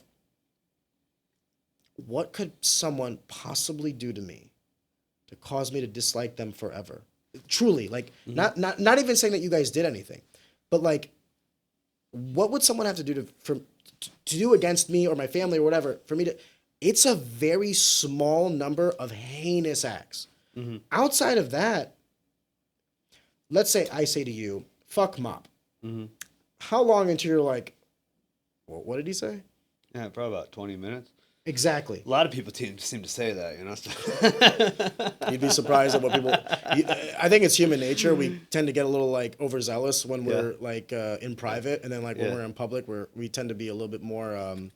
I don't want to say the word reserved, but a little bit more respectful. Respectful. Yeah, for sure. Let me put it to you this way. Nothing ever said to me in person could offend me or make me dislike you guys. Yeah. Nothing. Oh yeah. Well, I And appreciate that. I have been blessed in my life to be at a bunch of gyms, and at each single one of them, I was treated like a king and respected, and I have no ill will towards anybody. Not you, not Mike Rogers, not Jay, not Jared, not Finney, nobody. I have no ill will towards anybody. This game is very emotional. Does it have to be? I think it does to a degree. When you're in it. When you're in it. When you're in it. When you're in it, and when you're in the heat of competition. But I feel like you always got to remember you're in the heat of competition. Yeah. Right? You're the heat of competition. You're in battle. And there's obviously, like, I hold grudges until I don't. Like, I mean, big news is, like, we made up with Jesse, right? I want to talk about that, but... We had, like, a 30, 45-minute conversation with him. Over the phone or lunch? Over a video call. Okay. You guys did, like, face-to-face, but digitally? Yeah, me, Drew, Rob, and Jesse. And Rob, we talked it out. Doneker? Yeah, we talked it out. And, like, it was just kind of like, hey, we can... Obviously, it went well. It went well because we both all agreed that, like, you know what? We all hold grudges till we don't. That's pretty much what everybody says, like... I will say this, though. Yeah. I will say this. I'm very happy that the bridge has been mended. Yeah. But at any point in that conversation, was the discussion of why the bridge broke ever discussed? Yeah, a little bit. We all took some responsibility that was very spread out. It takes two to tango. Or four, That's a party. We all took some responsibility for what happened, right? For the Okay. disintegration of our relationships with each other. And I would say that, we acted out of pocket a few times. I know that for sure. The day you're talking about, we wore those shirts after DiMaggio won. We were like, what? And we got banned forever. And then, I had that whole campaign where I was canceled. And, it's pretty funny. But, we all made Don't up, worry, Jesse made doesn't nice. watch. Even if he did, it's all right. Like, that's the thing Jesse said. Jesse was We're- like, we're- I always thought we had We're a an good hour and relationship." 11 in. He stopped tuning in a minute in. Yeah, right. He's like, these fucking nerds. I come to go count my stacks of money. Jesse does very well for himself. Yeah, I'll say I know. that. And I can respect that. Now, after I got a little bit of money, I'm like, man, You're I like, respect ooh, the guys game who got a recognized little bit more money. Suddenly we're all wearing suits. Yeah, exactly. And that was really what the conversation was really about. Like, hey, how can we make some more money? Let's Well, that's what it is. Business and relationships. And it's Yeah. like when you think about it, when I had Doneker on here, I asked him point blank, I was like, how do you view the gyms? Do you view them as like a labor source where you're like, I view Wolves Den as like, they have 30 fighters. How can I get 30 fighters on there? Or do you view them as like business partners? Like, hey, these guys are training the labor source that we need for our show. And he said they're business partners. And I was like, okay, well then that makes sense. Like it all starts to make sense. Like you are producing a product where you're training people for competition. Yeah. However many sources of however many avenues you have for them to compete, better for you, the end product. For them, it's vice versa. It's mutually beneficial. Yeah. A lot of people, he might get angry at me saying this, but yeah, fuck it. A lot of people have had very negative, okay, forgive me, Mop. Let me choose my words carefully. Yeah, choose them carefully. Whenever the topic of Jesse Finney is brought up, a lot of times it's with Ariane, just wait. It'll happen to you too. Yeah. And my response is always, I have never made the mistake of thinking that Jesse Finney was my friend. Yeah. I like Jesse. And I know that Jesse likes me. Like, outside of all this stuff, if me and Jesse get lunch, we'll fill in an hour and a half. Yeah. However, when it comes to the nature of our interactions, it was always fighter promotion. Yeah. I never expected Jesse to do something that was against his best interest. Yeah. And he would always understand that I would always do stuff in my best interest. And that's what I mean. Like, we all got emotional over, but really what the core thing was that, like, our brands just weren't clicking at that time together. Like, I don't think it was beneficial for either of us at the time. And I think we were trying, I think You guys were hotheads. They had crossed the line on some things. Yeah. There were mistakes made on both parties. Yeah, but now the beauty of it is, over the course of time, maturity. Yeah. The olive branch raised. And now I'm more in that line. I'm like, oh, this is all a business transaction. Like, what was I thinking? What am I thinking? Like, we're always talking. Is this going to be beneficial? Do you get a Christmas card from Rob? Yeah. Do you get a Christmas card from Jesse? No. You're not friends. Exactly. That's how I always say it. It's like, who's on the Christmas tree? Those are your friends. Yeah, or like the annoying couple that sends Christmas cards to everybody. Don't be those people. I'm excited to start working with them again because we have. You guys have a slew of people, man. We have too many.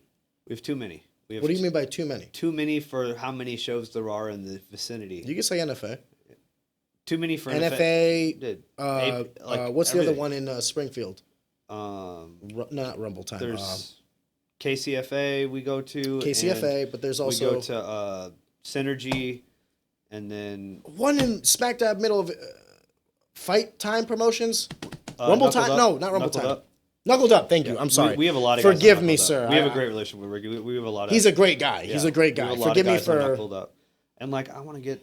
I'm going to blame it on the CTE. As I've gotten older, I've realized that like local shows are just as, if not more beneficial to our marketing than Sean fighting the UFC sometimes. Sometimes it's like, whenever we do a local show and we have a really good showing, like, which is just the norm nowadays is like... When you say good showing, you don't mean in ticket sales. You mean in fighters' performance. Yes, in fighters' performance, where we have a good night where everybody wins or if most guys win, which, you know, is the norm. What's the norm right now for us? And it's just like I get call after call that week from people that were there at that show. I'm like, here's 500 to 700 people, maybe 1,000 people that are watching this thing, and then people at home streaming it. Like, this is our opportunity, and they're local, they're right here, and they're looking for it. Yeah, you know, so it's just always been a good promotional tool for us. We've been missing out on doing it at Shamrock at the casino. It's like we've been missing out on it, and we don't have enough guys to fill a lot of these cards. And I just have so many people we got to fill. Drew's job is hard. Like, is Drew like the gym manager? Drew matches he's the general manager of the fight team. That is his main responsibility.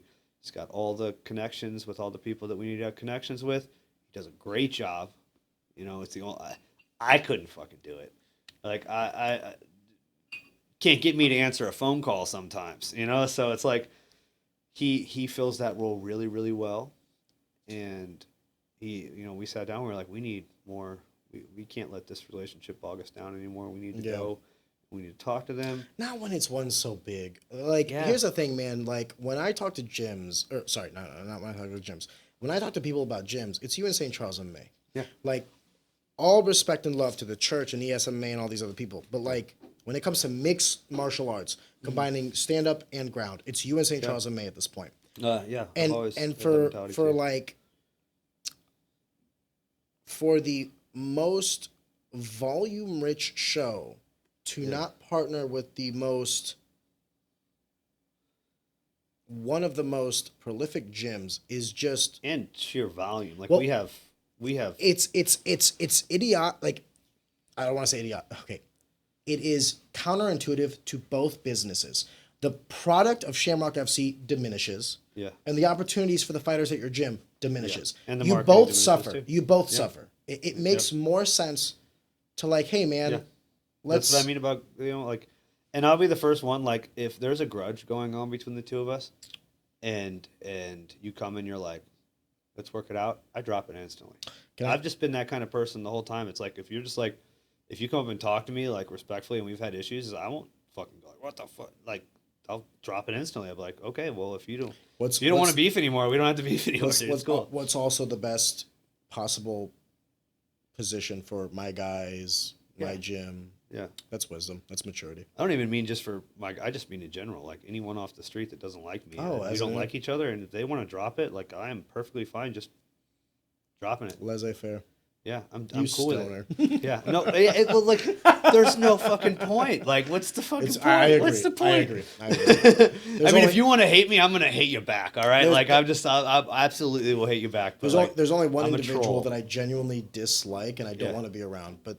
Yeah. Well, I mean, I have people like that, but they're, like, really sick.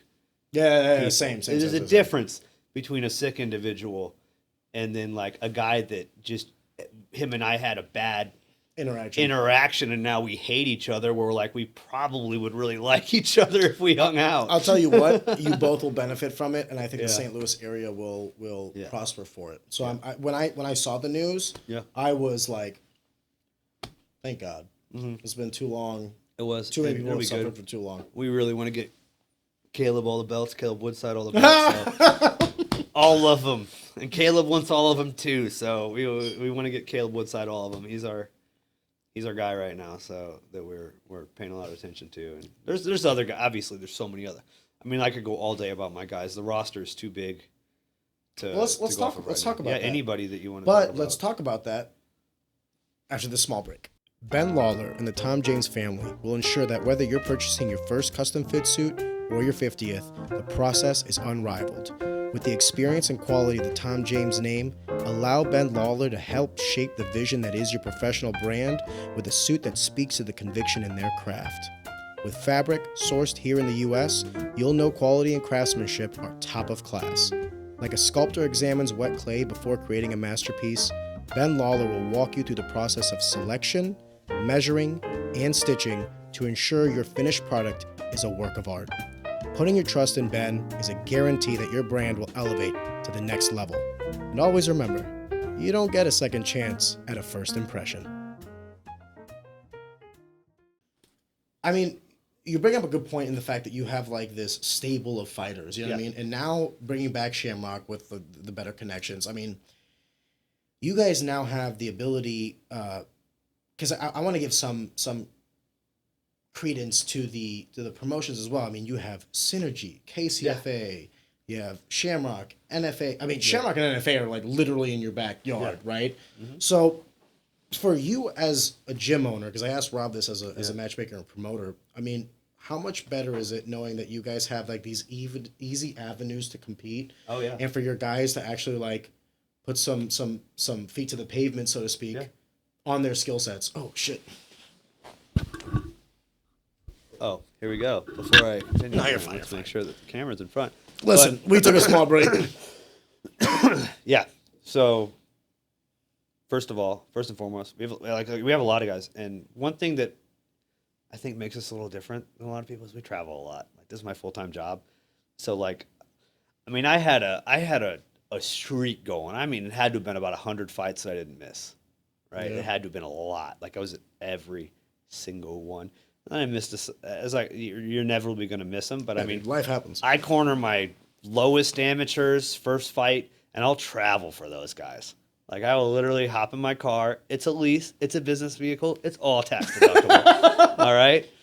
Okay. You know what? I was just talking to you about that today. Yeah. Fucking Whitney McAllister. Really? She has no LLC. Really? You gotta have an LLC. Dude, I was like, I tell every one of my fighters, I'm like, you guys need LLCs right off your food. Every fighter right now, if I may. Yeah. If you don't have, like, let's say your name is Joe Schmo. If you don't create an LLC for $50 in the state of Missouri, it takes 10 minutes to create. Joe Schmo LLC. Everything you spend on that business transaction, your mileage, your food consumption, all this other stuff. As far as I'm concerned, if you're making money as an amateur, sorry, buddy. Yeah. But if you're a pro, all of this is tax deductible because you are now the business. Yeah. You should be expensing all these things. If you're an amateur and have a social media account and you can technically call yourself an influencer and take sponsorships, then there's avenues to make that an LLC as well. So like you could very fair. Even stretch it, but with you have some to be very careful at with the state. Have a good accountant. Have a good accountant. Fuck. Yes. Sorry. I have Tim Lukanoff. I'm sorry. Fuck the state. Have a good accountant. Yeah, I have a fucking great accountant. So. I always say you want three things: a good lawyer, a good accountant, and a good tattoo artist. Because you don't want either one of those three to fuck anything up. Yeah. I have a great accountant. Forgive me. We were talking about the fighters. You were traveling so much for them. I'll travel, but I wanted to point out that I lease my vehicle, and it's all tax deductible, guys. If you own a business, you lease your vehicle. Oh my God, it's great. The gas, everything. When you have you own your vehicle and you register it with your business, it's like you only can write so much off. Would you believe me if I told you I made more from fighting from the tax deductions than I did ever? Oh no, I believe you every step of the way. sometimes I feel like I make more from the gym in tax deductions than I do. Like I live my, it's crazy. We'll get back on it. We'll get back on it for a second, but I love talking about tax deductions. So as boring as it is. I love, what people call tax evasion, I call keeping my money. Yeah, exactly. It's law legal. By the way, you're playing by the same rules Yeah. that were created by the legislators that so-and-so voted for. It's just like when... Don't be mad at me because I'm playing the game better It's just than you. like when, can you say Trump on the podcast? Like, is that a... I don't know. I call him Donnie D. Donnie D. When Donnie D came out with the $700... Did you see that? Yeah, when he came out with the $700 tax deductions, everybody got mad. I was like, what's he doing? Like, somebody tell me what that guy's doing. Yeah. When they're like, he doesn't pay anything in income tax, and I'm like... That makes me smart. When he said that, I was like, you're right. You're right. You're right. You're fucking right. You're right. Yeah, and it makes sense because, you're taking that money and, the government probably wants you to spend it more than they want you to save it. So, I mean, I'm gonna break the norm and get slightly political on this podcast. Yeah. Whenever you hear taxation, whenever that word is used, whenever you hear we were taxed, associate that with lower economic opportunity. Yeah. The government does not make any money. Mm-hmm. The government is not a producer of anything. Yeah. They are a consumer of your production. Yeah. So whenever you are taxed, whenever you are fined, whenever you get a speeding ticket, whatever the fuck it is, whenever that money goes to any sort of municipality, state, whatever, what have you, that is a parasite on the economic engine that is not America, but the American populace. Mm-hmm. So whenever someone tells me, I also have to do this with a caveat, Mop. I paid more in taxes last year, 2023, than some people's income. Yeah. So when I talk to you about like, oh, I'm trying not to owe, forget about not paying taxes. That's a fiction. Yes. We pay taxes. Yeah. What I'm trying to do at the end of the year is not owe the man more than they deserve. Yeah.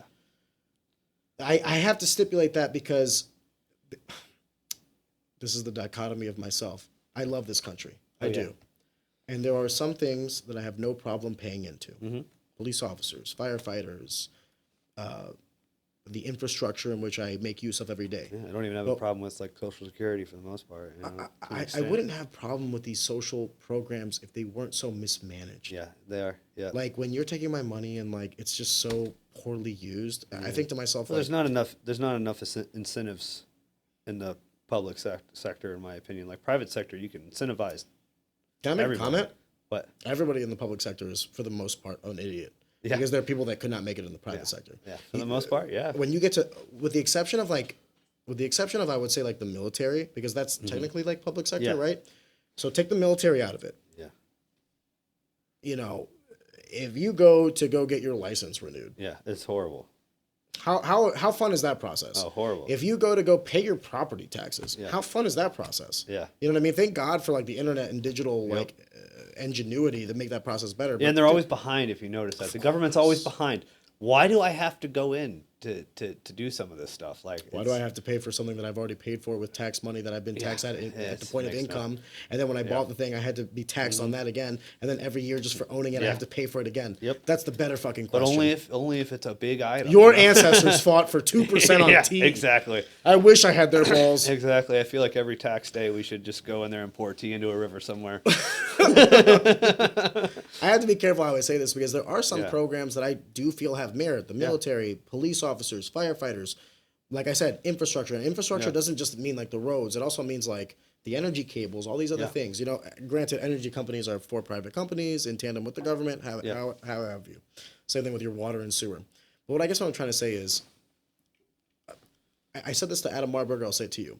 When we start having a conversation about how we spend money, I will genuinely have a conversation about giving more money. Yeah. Until we accept fiscal responsibility as a nation, I don't want to fucking hear a goddamn word from anybody on this goddamn country, in this country, about how much tax dollars I pay. Because I pay more than the average income for the average American. Yeah. Shut the fuck up. I don't want to hear it. Yeah. I don't want to hear it because I don't benefit from it at all. I actively at this point in my life. By the way, I'll give you another statistic. When we were dirt fucking broke, couldn't rub 2 pennies to our names. My mom couldn't even get Medicare or Medicaid. We didn't apply. We couldn't get it. We applied. We did all these things for all these social network, like all these social safety nets that are supposed to be there when you need them. We couldn't get them. The only reason my mom lived an extra decade, Mop, was because there was a for-profit organization, the Linda G. Oh my God, forgive me, Linda G. Whatever your name is. Linda G. or the Linda G. You're the OG. Yeah. But she sponsored my mother through her organization and paid for all the medical bills. That's the reason my mom lived an extra decade, and I had that time with my mother. That's amazing. It wasn't the government. It wasn't any of this shit. Yeah. So when I'm now in a position where I'm paying back into the system, I want to really bring this home. I have no problem paying taxes. I think it is my patriotic duty. I love this country. Yeah. But it seems as if the narrative, the conversation is always, how can I pay more? It is never, how can we better utilize this, like the capital we currently have? Do you go to a CEO and say, make more money? No, every CEO will tell you, we need to cut expense, whatever that may mean, because they understand the fiscal responsibility that is on their shoulders. They have to keep the ship afloat. Yes, they do. So it's hard, and that is a hard thing to do. And you know what? I'll go a step further. If anyone, God, please make my day. If anyone wants to get on this podcast and argue with me the government's fiscal role in your life, I will welcome you with open arms. I will give you a kiss on both cheeks. Come, please, sit on this chair. Let me eat you alive in public. I'm going to make a couple quick points. First, I want to hammer home, like when you said that you couldn't rub two pennies together, couldn't afford Medicare and Medicaid. A funny story about this. And I couldn't afford. I couldn't. You couldn't get into it. We didn't get accepted for whatever reason. We didn't get accepted. So the safety nets that were supposed to be there were non-existent. In 2015, when I started the gym, I went to the marketplace for my health insurance. Right. I'm talking about like Obamacare. Obamacare. Okay. I went to the marketplace. I was making under $10,000 a year personally. That's under the poverty line. And the gym was making not very much more than that, but like, zero profit on it, obviously, because after all is said and done. almost zero profit. And if there was profit at the end of the year, I'd make sure that it became not profit. So my health insurance was about $350 in the marketplace. A month? I'm like, how? Yes. Except by 12, you're talking about what? Roughly 3,000. It got to about $3,600, almost $4,000. Which, if you're making $10,000, is 40% of your income. And it got up to 400 for a little bit. I went up in the bracket, but it got to 400 a little bit. When I started actually making real money, right? Real money is in like real people money, where I was able to tell them, hey, this is what my gym makes, and this is what I personally pay myself. All right, because obviously those are two this is my huge cell phone different things. salary. Yeah, exactly. And I was making more. My health insurance went down to $150. Yeah. And my deductible was about like $4,000 on the original one. My deductible is $0 right now. That's very great health insurance. It's no, because I get a $700 credit from the government for Obamacare. So I'm like, so there is this program that was set up to help poor people get health insurance, but when I became middle class, it became significantly cheaper than when I was poor. I was like, that makes no sense to me. I was happy that I had it, but I lost all faith. Can I explain why? Yeah. In like a short synopsis? Yeah. Risk reward. Yeah. Whenever you talk about Obamacare, you have to realize the government is not essentially selling insurance. What they're doing is the public sector is working in tandem with the private sector to issue health insurance. Yeah. They're essentially telling the insurance companies, you have to provide insurance for these people. Yeah. Well, I mean, insurance is risk reward, essentially. It's like we want to make sure that the risky people pay more because they're going to be the ones that use this insurance. Exactly. Right? Absolutely. If you're a shitty driver and you're getting into car accidents every year, guess what? You're going to pay more for your car insurance than I am, who's never gotten in a car accident. Why? Because it's a simple numbers game. You are more likely to use the insurance. Therefore, they know that, so they want you to pay a premium. Yeah. So health insurance is no different. If you're poor, if you're uneducated, you have a higher likelihood of being sickly, elderly, what have you. You have a higher likelihood of using this insurance. If you're not even, I don't even want to say upper class. If you're lower upper class, if you bring in like over $50,000 a year as a household, you're like considered lower middle class. Yeah. Your your insurance rates, your deductibles, all these other things will appropriately grow. Yeah. in terms of diminishment. Have you ever heard of the term, it's expensive being poor in America? Yeah, Because it's the fucking truth. it is true. I often say that when I made, oh man, I want to be careful how I word this, Mob. 'Cause I don't want people to know anything about me, but I understand that completely. Simultaneously, I'm fucking doing a podcast, right? So let's And I just post on say Facebook every third that day. as life has gotten better, Yeah, I've noticed certain things got cheaper yeah, that would not make sense to you if yes, they did. It did. Yeah, exactly. But it does when you look at it from the perspective of business. Yeah, If I make more money, chances are I can afford a better diet. Chances are I have a better job. Chances are I have a better quality of life. Chances are the chances of me developing a malignant tumor, the chances of me developing cancer. Granted, these are all God-given things. You know what I mean? Yeah. But they are diminished. Yeah. So yeah, of course, it makes sense that my insurance for healthcare, what have you, would go down. Vice versa. Now that I have a garage for my car, even though my car is crazy expensive, now that I live in a better neighborhood, literally the zip code in which I live in, the street in which I live in, factors into my insurance rates and my deductibles and all this other stuff. I benefit from the prosperity of those around me. I benefit from being around rich white people. And what's crazy about all of this is that when I was a poor white person, it was at my disadvantage. I was not affluent. I didn't have the means. I didn't have any of these things. Therefore, I had to now pay a premium because I was quote unquote risky.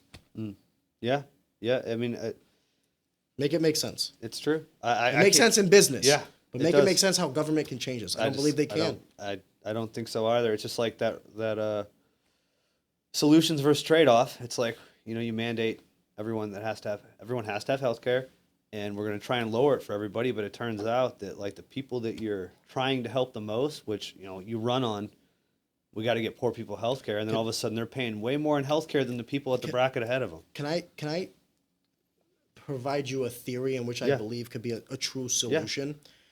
I don't believe that government has the ability to truly solve these issues because it is not in their best interest to solve them.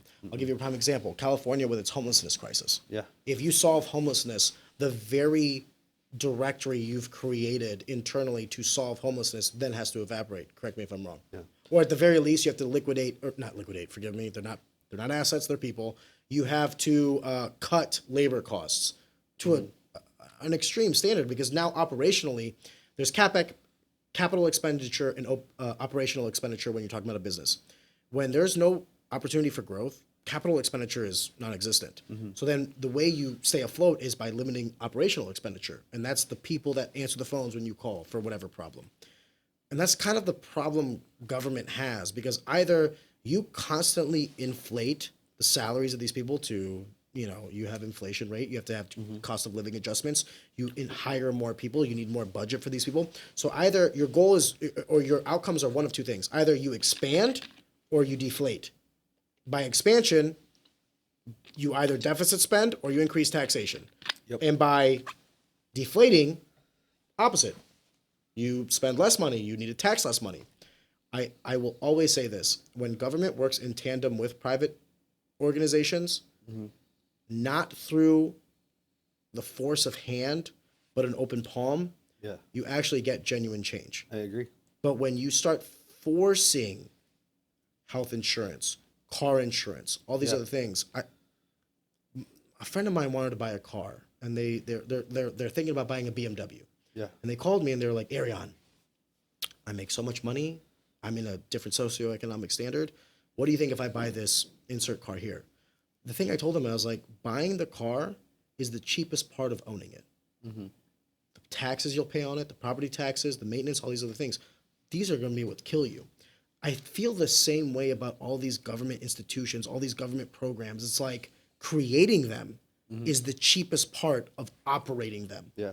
And whatever you're trying to create to fix a problem will undoubtedly become a problem itself. And it's proven itself time after time. Explain to me, Mob, how we can, I've said this 1,000 times, forgive me, viewers. We bring in $5 trillion in tax revenue annually. That's more than like Most countries. 200 of the 272 countries I know of. Yeah. We spend 6.1 trillion. If I told you I made $1 million a year, what would you tell me? Fucking right? Yeah. If I told you I spent 1.6 million a year, I'd what be would you like, tell what me? are you doing? Bro, what are you What doing? Exactly. Do I have a money making problem or Yeah. a money spending problem? Yeah. This is insanity. It's like what I said about living beneath your means, you know? I I feel like I live very, very rich because I The day it's the the general same thing. populace understands that the government will not solve your problems is the Yeah. day that people genuinely enter the first step of prosperity. it's the thing I learned in 2020. Ooh. I really did. I was like, oh, the government's trying to shut down my Were you able business. to get like a PPP loan and all these other things? Nothing, Nope, bro. because you were a small business. I was too small with no employees. Yeah, you were an Amazon. Yeah. Mhm. God forbid, And I had or you weren't a bar selling liquor Man, or I a have a- pharmacy selling painkillers. You weren't, I also what have was a- the term? Forgive me. Not necessity, but the workers, the workers that had to work. essential workers. My fucking producer. There you go.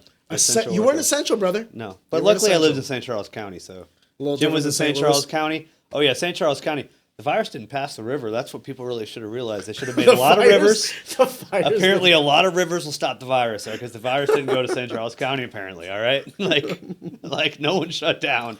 No, like we shut down for like 8 weeks, and we were like, why are we doing this? And then we just started work. I was like, I can't keep doing this.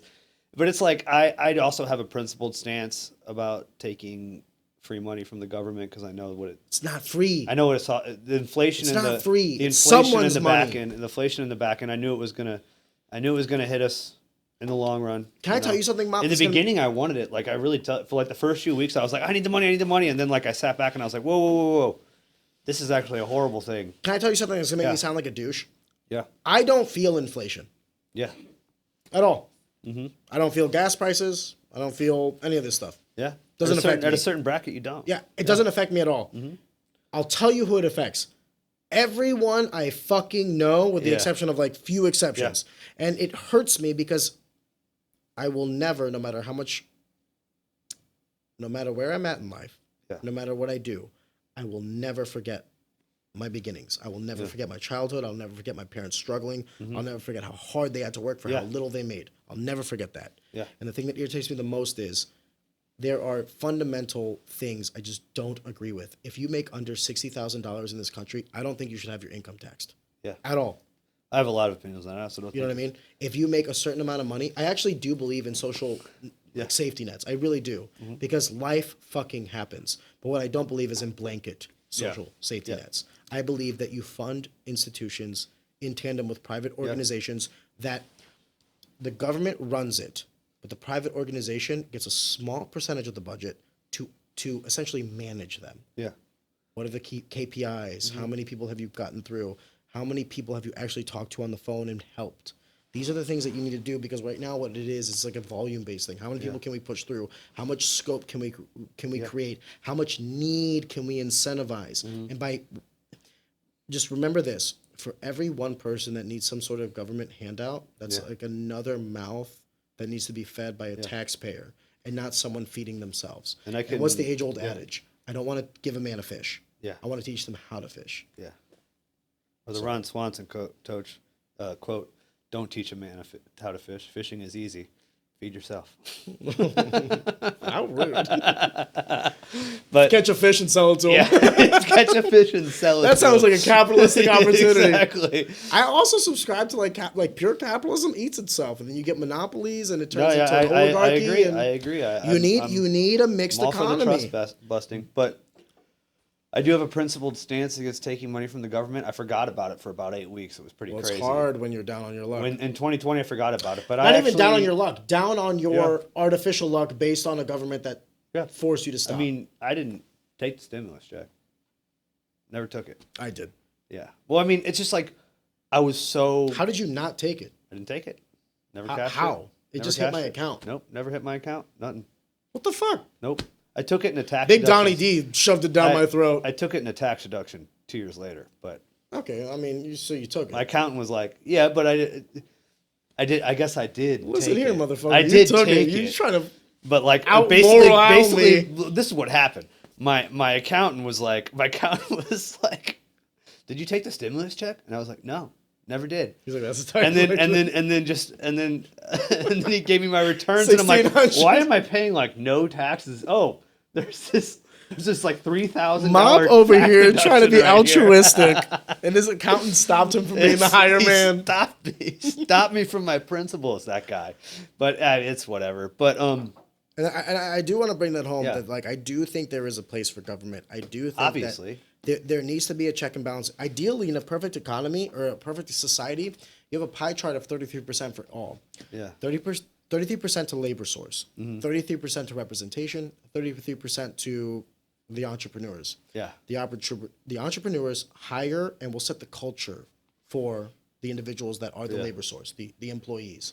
The employees will vote for their representatives to hold the Yeah. employers accountable. yeah, That's the beauty, or like, in my opinion, how this thing should work, right? Yeah. Now, I often say that your rise in unions is a direct correlation, not causation, but correlation to representatives not representing you. Yeah. You then have to do it yourself by pulling labor together and saying, we're going to be on strike unless you pay us X dollars an hour. I don't dislike unions. I dislike why they need to exist. yeah, You already have a union barrier. That's your elected representatives. For you to have elected representatives and need a union means your elected representatives aren't doing their job.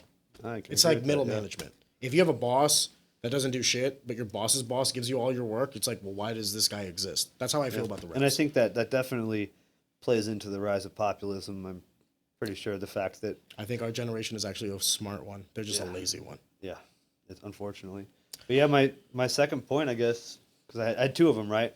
And I'm not gonna try to get completely out of my wheelhouse, right? So I'm open No, to listen, any sort of you're- correction. You're, But you're a capitalist. when I look at the history of taxation, just in general, right? You know, I've read a couple books. No, by no means any sort of expert, but from my understanding, you know, in the beginning, it was only the very, very, very, very, very wealthy that got taxed, and it was just to balance the debt that we had at the time. And then No. they noticed when they Can I tell you the truth? Abraham Lincoln was the first president that ever incorporated a federal Yeah. income tax across the board. That federal income tax was 1%. yeah, It was designed to refill the coffers Yeah. after the Civil War. Yeah. And he said explicitly that once we got to a neutral, no deficit, no surplus, no deficit. When you're at $0, we will eliminate the federal 1%. yeah, You and I are now at like 30%, 1% income tax. 1 year and I think 8 months after they incorporated the federal income tax, what did they do when we hit 0% or $0? what? They removed it. They removed it. That was the first instance in U.S. history of a federal income tax. It was Yeah. Abraham Lincoln, the 16th president, post-Civil War, in order to refill the U.S. coffers because it was a war of the U.S. against the U.S. That was it. Yep. If we could get to that point where we're like, hey, we're going to increase taxation based on whatever's going on, I'm willing to have that conversation, Bob. Yeah. But that's not what we're having. But I mean, there was a point where we spread the income tax to middle class and poor people and everybody, right? I mean, If you make under 60,000, you well, should they not found be that taxed. the when they started taxing rich people, that when they started changing the structure to the taxes, that they behave in certain ways, and the original purpose of taxation was to enforce a behavior from the populace, which is why we get all these crazy deductions. Like the government wants me to spend my money on things, right? Or to have children and Yes, on proliferate children. the world. Exactly. That's another thing. I think with 3 or more children, no income tax. But that's I just think me. with one child. There's a population crisis going on At this right rate, the child tax credit Yeah. that Donald Trump. Listen, I'm not voting for Trump or Biden personally. That being said, Neutral, who I'm not going to disclose. yeah. No, I'm voting RFK Jr. That being said, the one thing that Donald Trump did in his presidency, because he's done a lot of things that I don't agree with as well, but one of the things that he did was the child tax cut. Yes, I have the burden, not the burden is the wrong way to describe it, but I have the financial burden of raising the next generation that will inherit this country. Yeah.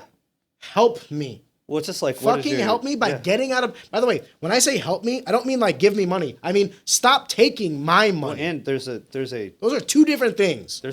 global population collapse going on right now. In certain places of the world. In certain places, China, Russia, yes. well, the U.S., China- yes, but you have net well, immigration. The UK, well, you do have net immigration, but that doesn't matter when Mexico fully industrializes and their Mexico, population starts going down as well. Industrializing will be one of the best booms to For the U.S. economy ever. Yeah, the Exactly. USMCA, the shortening of supply chains, You're actually a lot wiser than I thought you were. Yeah, Don't take that as an insult. I'm complimenting you. autistic with this shit. So it's a, but like, the USMCA. Can I explain why though for the listeners? If you don't go mind? for it. Right now, a lot of the manufacturing goods that we produce, consume, forgive me, not produce, because we barely produce anything, comes from China. Yeah. Where is that geographically? Far away. Very far away. That means whatever it is produced that we need to then consume needs to be shipped over to us. It can't be done by freight. It can be done by air, but that's like a very obscene way to like. It's too expensive to do it by You want to do air. it by cargo ship. Yeah. What happened during COVID? What happened in the West Coast during COVID when we started? We couldn't get anything. We couldn't get anything. That's why I say that, like, as much as people want to hate on Donnie T, the USMCA and the shortening of those supply chains, I think saved us a ton. Yes. A ton during. There's a reason why we didn't suffer as much as everybody else in the world. We did, but we didn't as much as them. Correct. Yes, we suffered, but not as much, and that was because of that trade deal between the three of us. So let me add on to that. Why the proliferation of the manufacturing in Mexico is important. Yeah. Anyone saying that you want manufacturing coming back to the U.S., I can understand the mentality at the surface level. You're like, hey, we should produce things in the U.S. Correct. I'm with you. I don't think we should produce shirts in the U.S. Yeah. I don't think we should produce diapers in the U.S. Let everybody else make that stuff. We need to produce high-level semiconductors. I want to produce technology and culture. Yeah. Because those are the highest profitable margins. Yeah. I want to produce semiconductors because the world needs them. We should not be beholden to an island whose closest neighbor is one of our major, and I don't want to say enemies. God, I have to really be careful how I word this. Let's just say that Taiwan holding the horizontal infrastructure for semiconductor creation is not in the U.S.'s best interest. No. That being said, we could not easily, but we have all this fucking money for an infrastructure package, $1.6 trillion, where $400 billion goes to museums and special interests and all this other stuff. But we can't put in the CHIPS Act. Caused NVIDIA to boom in price because it relieves restrictions and allows them to basically become a monopoly. Let me ask you this. Who's NVIDIA's competitor? I don't know. IBM and to a minority effect GE, General Electric. NVIDIA, God, dude, we do not have enough time. Yeah, we got. You know what? This started as a roster question, dude. By the If way. you're down to clown, I just want to throw to clown, I'm going to go down this rabbit hole. Go down the rabbit hole. Give me exactly 4 minutes, Mop. I'm sorry. I love talking about this, so go ahead. In December of 2023, Nancy Pelosi stock tracker on Twitter reported that Nancy Pelosi put a $1.8 million put option. For those that don't understand a put option is essentially you refuse to sell until a later date, meaning you are expecting the market to appreciate in value. The reason why this is enticing is for people that think that the product or the market or whatever will depreciate in value can make a premium in there. So it's like not only will you be able to buy something at a discount, but then you'll get the difference therein. So it's higher, like a higher profit margin. I'm saying this to kind of constitute the landscape. She puts in a $1.8 million put option in December of 2023. In April of 2024, NVIDIA is trading at like literally 2.5x what its trading volume is. Why? Because of the CHIPS Act. The CHIPS Act essentially made it more competitive for American-based businesses and the ancillary industries that have HQs. So not American-based businesses, but they have an HQ. Amdocs has an HQ in America, but everything is done in Israel. Let that sink in for a second there. Your HQ for Amdocs, a multi-billion-dollar company, is in Chesterfield, Missouri, not Tel Aviv. Go fuck yourself. Anyway, they do this. NVIDIA now is trading at like around $1,250 a share. There's a 10-to-1 stock split, so it's like $125 a share. But if you go back in history, 125 x 10, 1,250. You could have bought the stock at $300 a share back when Nancy Pelosi bought it. Yeah. Why did Nancy Pelosi buy it? Because they knew they were going to pass the CHIPS Act. Why did they pass the CHIPS Act? Because they knew they were creating an oligopoly, if not a monopoly, for NVIDIA. Why is that important? Because NVIDIA creates a lot of these GPUs where semiconductors come into play. Yeah. And I'll come back to NVIDIA in a second. But these GPUs are used in what? The AI revolution. Amazon, Google, Facebook, Meta, forgive me, Meta, insert any tech company is going to update their server warehouses. And if you don't know what a server warehouse is, imagine like a manufacturing plant. I'm talking about hundreds of thousands of square feet in size, not for labor, literally server spaces in a cooled environment simply for the clouds of things. When you get on Facebook, you're using a Meta server space. When you get on Amazon, you're purchasing a product, you get on an Amazon server space. Amazon Warehouse Studios is one of the most profitable products that they sell. It's not even the fucking gym gloves you buy. It's Amazon Warehouse Studios. Look it up. I don't have the time. I told him 4 minutes. I'm already at 3 minutes. What I'm trying to say in a nutshell is it used to be thought of that capitalism, the market, the invisible hands would kind of lead us to equilibrium. It is not the case. No. It is not the case because of lobbying and weak politicians. It is now the case that the entities at B will push the market in a trajectory that when they are ready to pursue, they will also bring the market with them. Yeah. It used to be that the market, like, I want a thing, and then someone produces that thing, so I buy that thing, and then the market would shift. Now it's, I don't know what I want. The company that I buy product from will create it, and then I'll move with them. How do I bring this back to Mexico, to the original topic? Yeah. The original topic was manufacturing in Mexico. The reason why manufacturing is moving to Mexico is, who is the world's consumer? Us. The world's consumer. China. Us. No, us. Us. U.S. Us. The U.S. Who's our closest neighbor? Canada? Yep. Mexico. Who's weaker socioeconomically? Mexico. Do you think the Canadians are going to make our shoes? No. Good luck with that. No. Canadians are going to sell us. So whenever oil you and gas. whenever you vote for a politician, I'm not saying red or blue. I really don't give a shit because at this point I believe they're a uniparty. But whenever you vote for a politician who's talking about, equal this and all this other shit, just understand that they are signing legislation that will push manufacturing to Mexico, not the U.S., duly noted. But they're doing that in order to get a cheaper labor source that's closer with an ally. With a higher value added. That is the goal. Yeah, higher value. If at more any value point, added than China. If at any point you believe that these politicians or these corporations They can ever make cars in cared Mexico. about individuals or human life or any of these things, they don't. Like, there's a reason China's trying to get into Mexico too.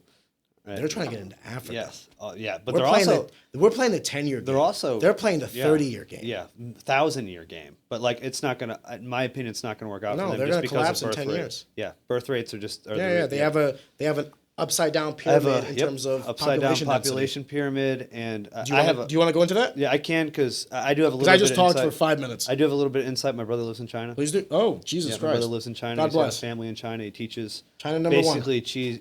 We here love China. Yes. He's actually home right now. He gave me a fan. Oh, he knows me so well. He gave me like a big fan. It's got Mao Zedong on it, and like all of his generals. I'm like, They call me Mao because of delaying the dong. Exactly, but so China, number one, they're not as value added as Mexico. They can't produce For the U.S. Yes, This is from the perspective of the U.S. They can't produce the things that we need them to produce that we would like them. Like, they can make cars in Mexico, and we can easily. They can make things parts for cars. They can make in things Mexico. at volume, but not at quality. Exactly, but they can make them more quality than they can over in China. You mean Mexico can? Yes, Mexico Correct. can. The stuff that we're trying to get. Now, China had a one-child policy, right? They shot themselves in the foot 16 years ago. Socially, not legally. Did you listen to Peter Zahan? Yeah, I love him. I've read all of his books. Socially, they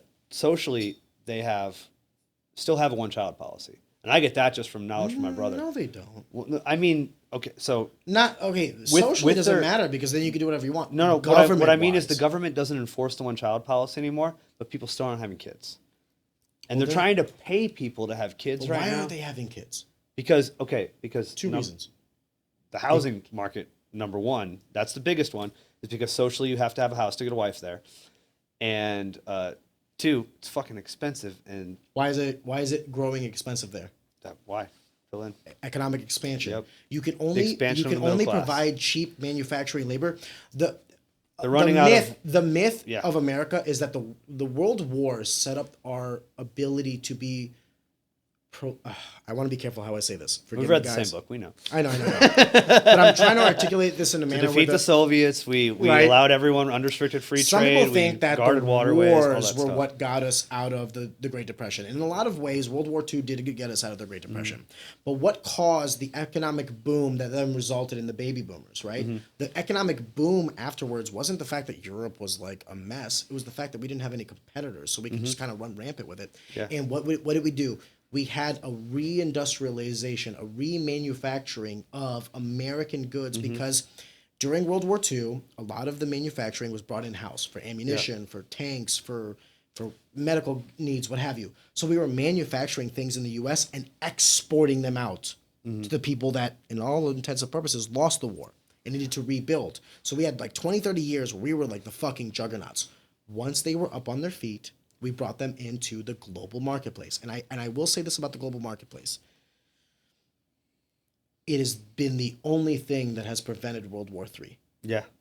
It has been the only thing. And if anyone ever wants to, once again, debate me and sit on this chair and tell me that any other aspect I don't think of there's. life, I don't think there's.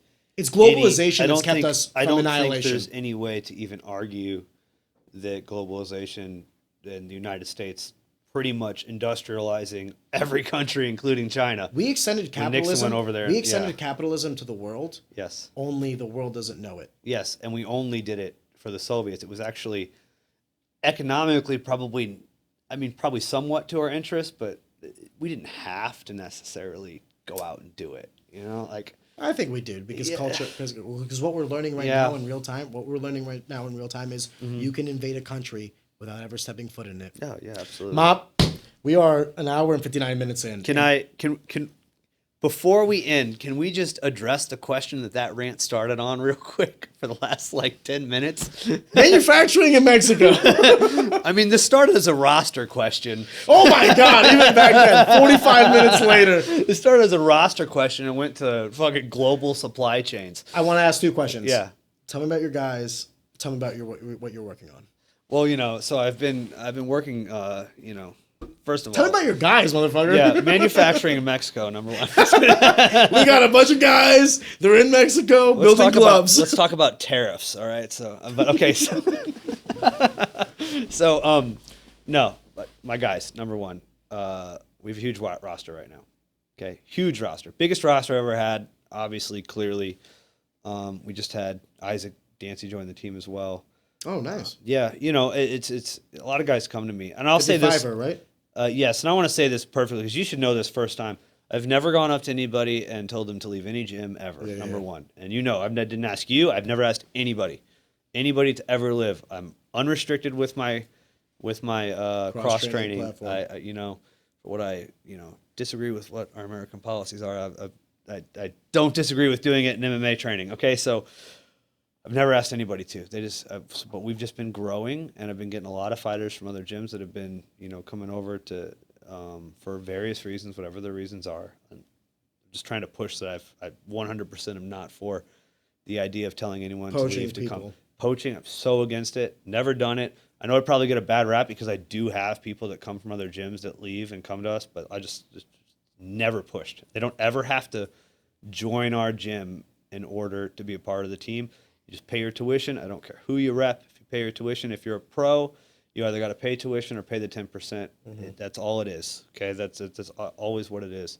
My reputation comes from the guys that do want to represent the gym, and everybody else is just there to help. But my roster, it's been growing. Tavon Taylor, he's a huge one. I don't know if you watch him much. His last fight with the thumb punch knockout where he hit the guy with his thumb and killed him, I don't think he killed him, but Yeah, he looked like he killed him, all right? He looked dead for a looked second. great. I was great. right there. I was like, oh my God, it was freaky. And Caleb Woodside, like I said, another one, 55, hopefully going 45. The man. I don't have enough nice words to say about that young man. I really do think he's on a trajectory right now to be really, really, really, really good, and obviously Sam. I think Sam has reinvented himself in the past 4 months. since his loss to Alan Olivas. Has he stopped lifting so Yes, heavy? yes, he Thank has God. completely reinvented Tell him himself. he's 5'4" and stop. No, it's Be a fighter. You're not a powerlifter. He is doing everything we want now. I love the guy. I love the guy. Dude, I'm talking like reinvented himself in Good. the past 4 or 5 months, so I'm really high up on him. We may be getting a return of someone who recently retired. No names. Let's not mention it. But, you know, and then, yeah. Danny Moriarty. Yeah, maybe. We'll see. And then I got a couple guys, a couple immigrants from south of the border that have started training with us that I You're outsourcing Mexicans? Oh, absolutely. I mean, that was literally what we were talking about for the last you know. Bob's like, yeah. Don't talk about my labor source like that. Yeah, let's not talk about that. Daniel and Yair, oh my God, they're so good. 35 and 45. I'm really excited about the future when it comes to my amateurs coming up and the pros that I have right now. And man, like, anyone come to your mind? You familiar with anybody we have out there right now? I can think of a few guys. Can I ask you one question? Yeah. What's Raja doing? What's Roger? You got a baby. Good for him. Married and got a baby. Good for him. He went the right route and got an arranged marriage, you know? Those Indians, they know something about something. His wife's way too pretty for him. It's insane. I didn't say it. I didn't say it. Way too pretty for him. Gave him a beautiful child. Like, she's like, he's my king. And I'm like, who, bro? What's going on? It's Raj. He's all of our Jags. Can I ask you another question? Yeah. This is kind of like, and if you don't want to answer, you don't have to. You are working on something. Are you ready to announce it or not? What do you mean? Oh, my podcast? Yes. Yes. Okay, so we've shot 6 episodes already. Okay. In the works. Okay. We are so close. I've been saying we're close forever, but we're actually close now. Obviously, we've shot The 6 episodes, are you ever going to publish? We'll publish them as shorts. Okay. Mostly as shorts. Most likely. Just because the camera, like our laptop, just wasn't able to keep up with our 6K cameras. Brother, there's a lot of learning. A lot of learning. That I had to learn myself. I fucking feel Which is why, you know, a wise man, Alex Pearson, you remember Alex Pearson? Wise man told me, shoot a bunch of them before you ever publish anything. Get the reps So in. I shot a bunch of them before I published anything. I would literally, like an hour before practice, if a guy showed up, I'm like, let's get in the podcast room and just talk. And it's been a blast. It's pretty much centered around, it's combat sports centered. We'll have other podcasts where I talk about more like what we just did for the past 45 minutes. What did we just do for the past Yeah, exactly. We'll talk about. I'm sorry, man. Listen, Dude. I love talking about economics and geopolitics. It's my favorite subject. There are a few things that get my dick harder than CTE and geopolitics. Yeah, These are the two. Geopolitics, like I am obsessed. It's just I read every book. I mean, in the time that we've sat here, I've mentioned Thomas Sowell and you mentioned Peter Zion. It's just like I can't stop. It's, two big intellectuals. It's a rabbit hole that I. By the way, one one super conservative, one super liberal. Yes, exactly. Make it make sense. Exactly, but they both economics is economics. It is economics is economics. I think Peter Zeihan, like while his political leanings may be more liberal, I mean he does have a very balanced view. He's a logical guy. I mean he has a whole chapter in his book about all the great things that Peter Navarro did in the Trump administration. You know what I mean? Dude, I would say that Jared Kushner was one of the best secretaries of state in my lifetime, who's had no experience. You might get this pulled for saying that. Oh, yeah.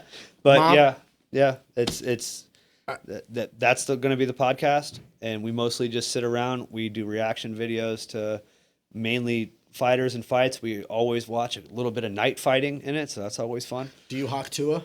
Hawk Tua? No hawk Tuas. Not yet, no. But I mean, we will. I mean, I'll pull up a Hawk Tua video and we can react to it. But you know who I want to get on the podcast from your gym? Who? 2 people. Who?